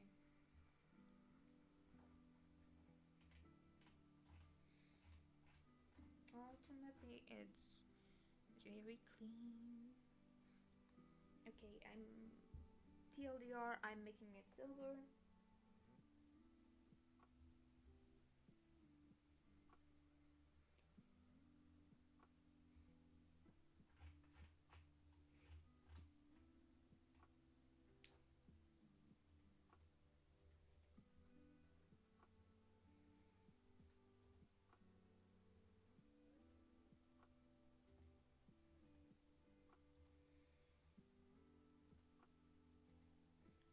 Okay, I'll duplicate the layer for the save.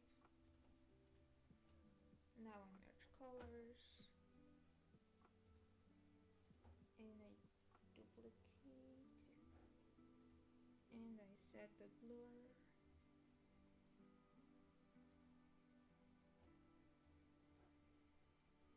So it's a bit softer.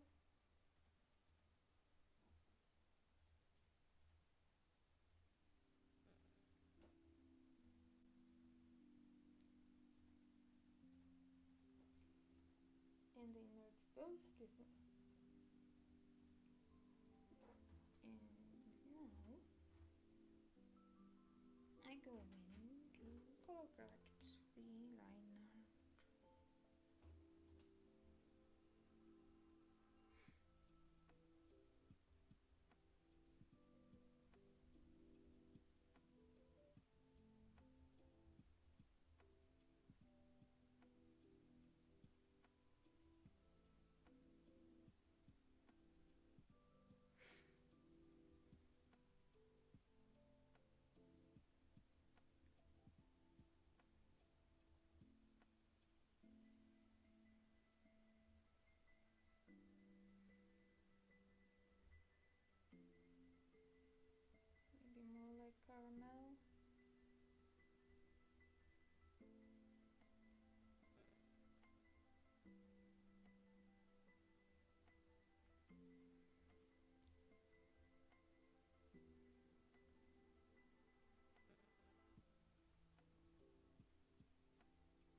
now it's getting somewhere.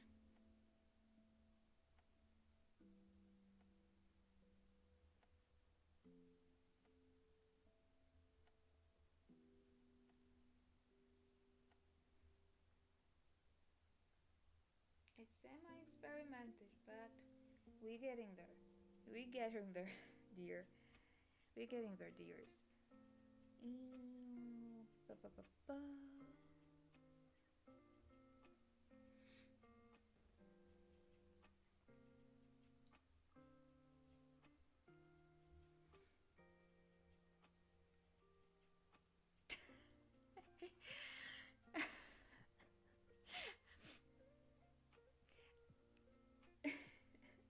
I'm sorry, I'm laughing.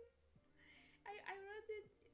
You know that moment when you don't wear glasses for one moment, or your glasses are at the end of your nose, and you just did this cook look different without my glasses?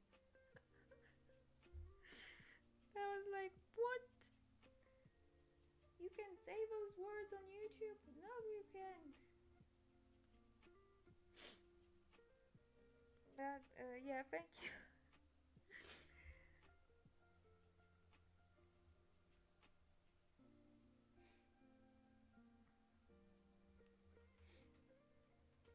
Again,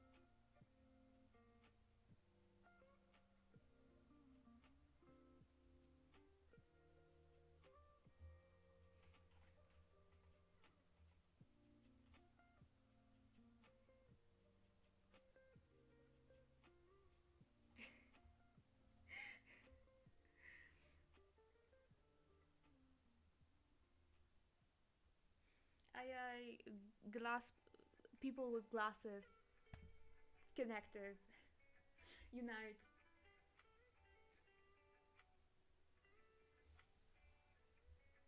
And so far, I really love. I'm very in love with. Okay, so I already see from that finger I have to adjust here. Maybe in the overpaint I will just do a little tiny manicure.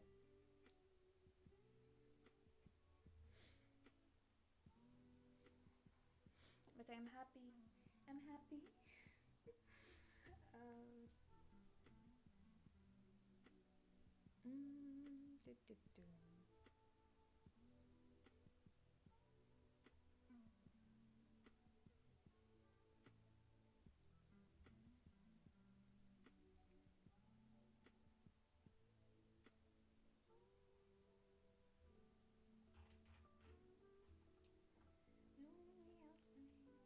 Lonely out when it's too bright. Okay.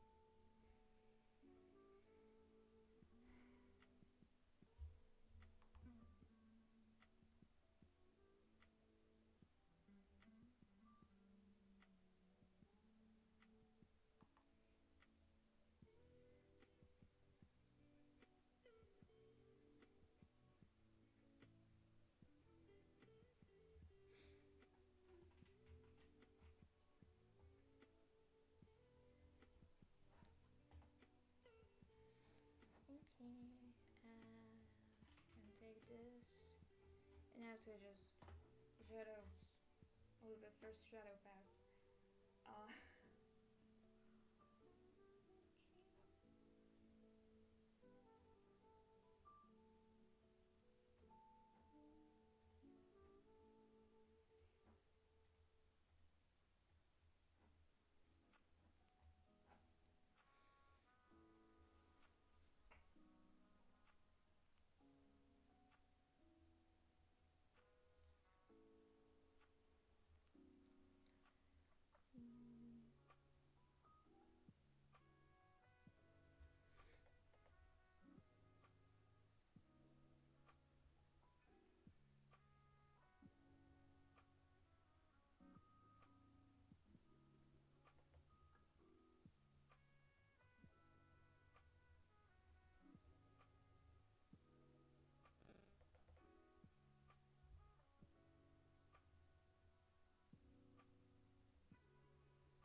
okay.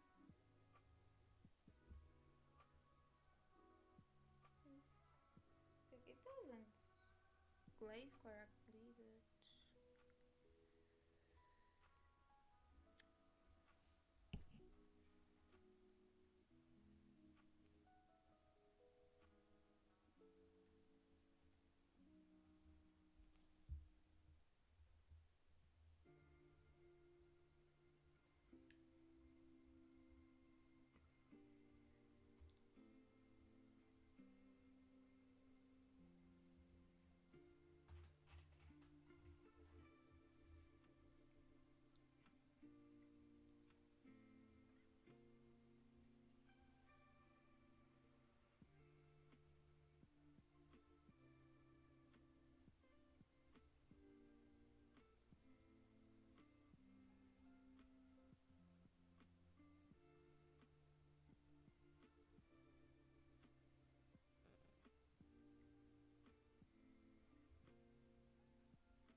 kitty rat blue doesn't look appealing, but time to make magic.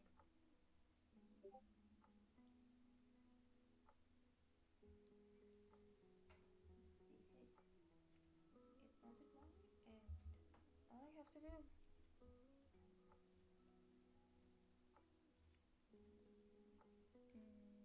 adjust the luminosity.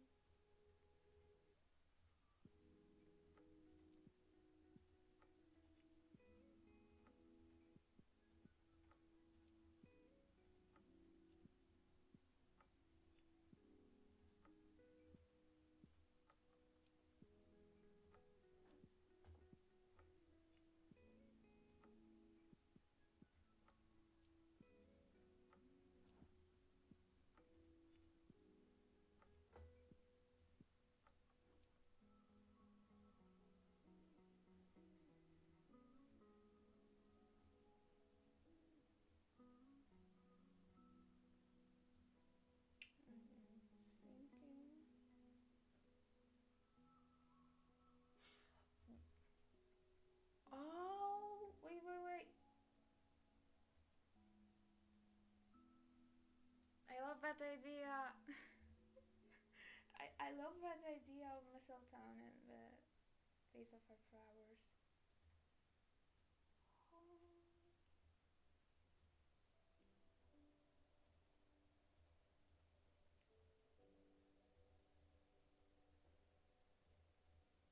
And here I was messing with tones. Okay, thank you. I'll have to do that.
Although I have to Google mistletoe.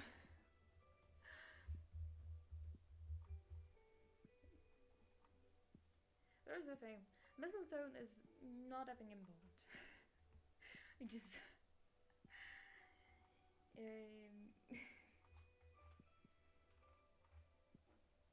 so I have to absolutely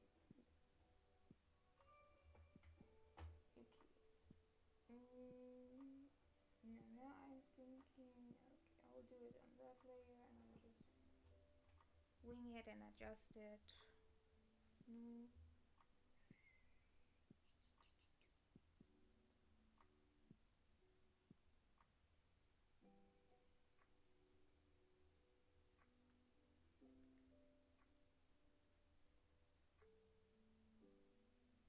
And then we have this pop of green and it just thank you, cat.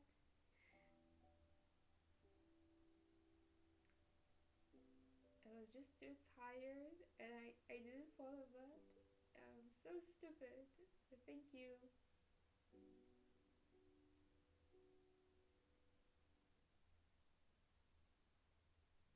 Can you see me moving?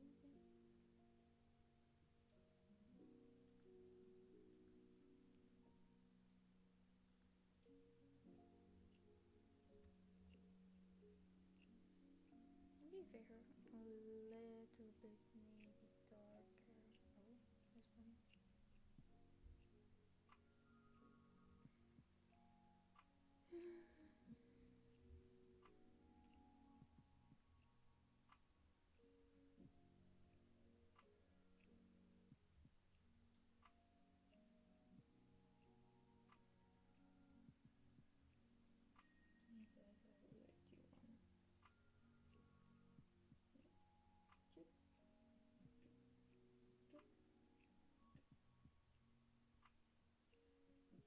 Why the mistletoe brush? Only have to use the eraser.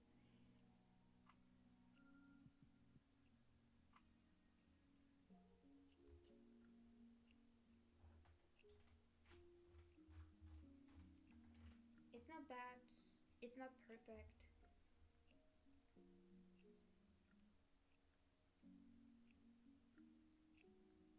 Maybe a little bit too symmetrical for my liking.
Storm Mesh.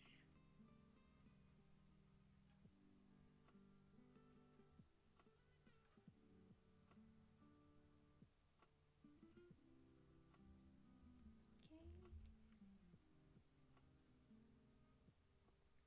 Yeah, it looks semi-alright.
Mm.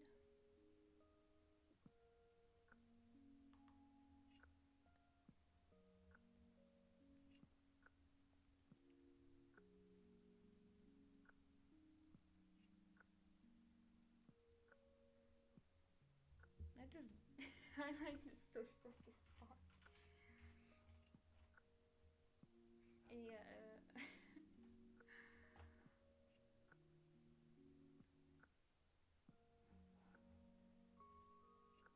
Icky.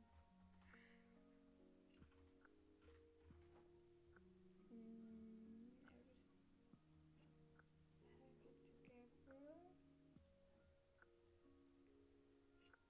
Wait a bit.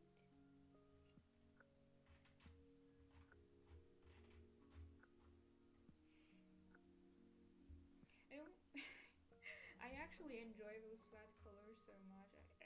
I just feel like I'm leaving them. I don't want to be too over painting.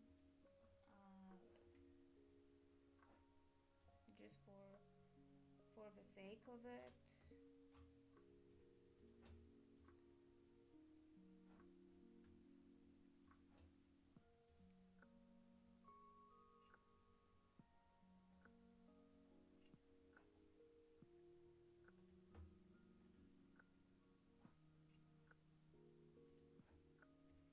Maybe a warm wash of color and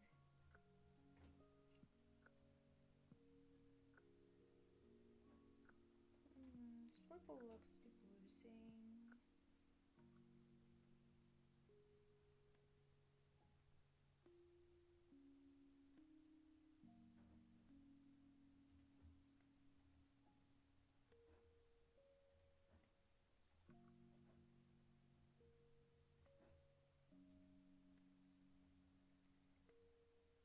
It's the existential.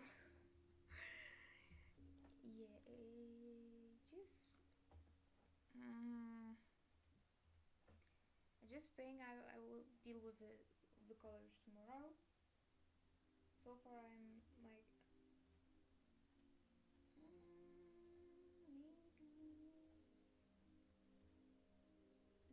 maybe not, because so far listen, I am happy, which already means a lot for me.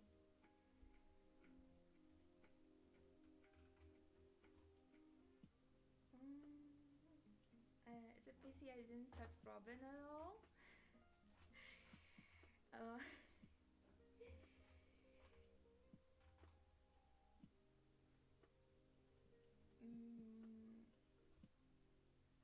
But we're already nearing at 3 hours, and I need a break.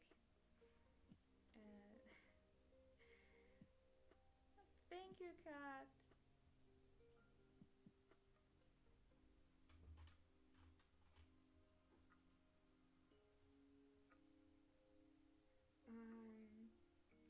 So it's either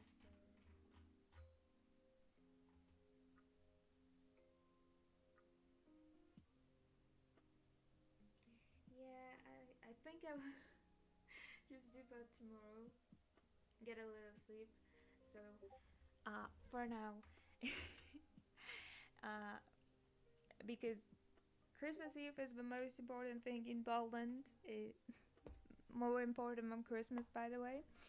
So tomorrow I won't stream, but on 26th it's a probable. But because it's a Christmas special drawing, I either have to post it tomorrow or the other day. You will see it finished in a day or two.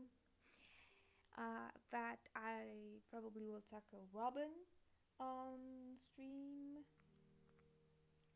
on 26th. So just because I'm happy I did it in 3 hours and I'm already so satisfied. So and yeah. So thank you so much for keeping me company. And oh well. And thank you so much for those 3 hours. Maybe next time it will be longer when I start earlier. But either way, thank you so much. Have a nice evening. And remember to hydrate. Bye bye.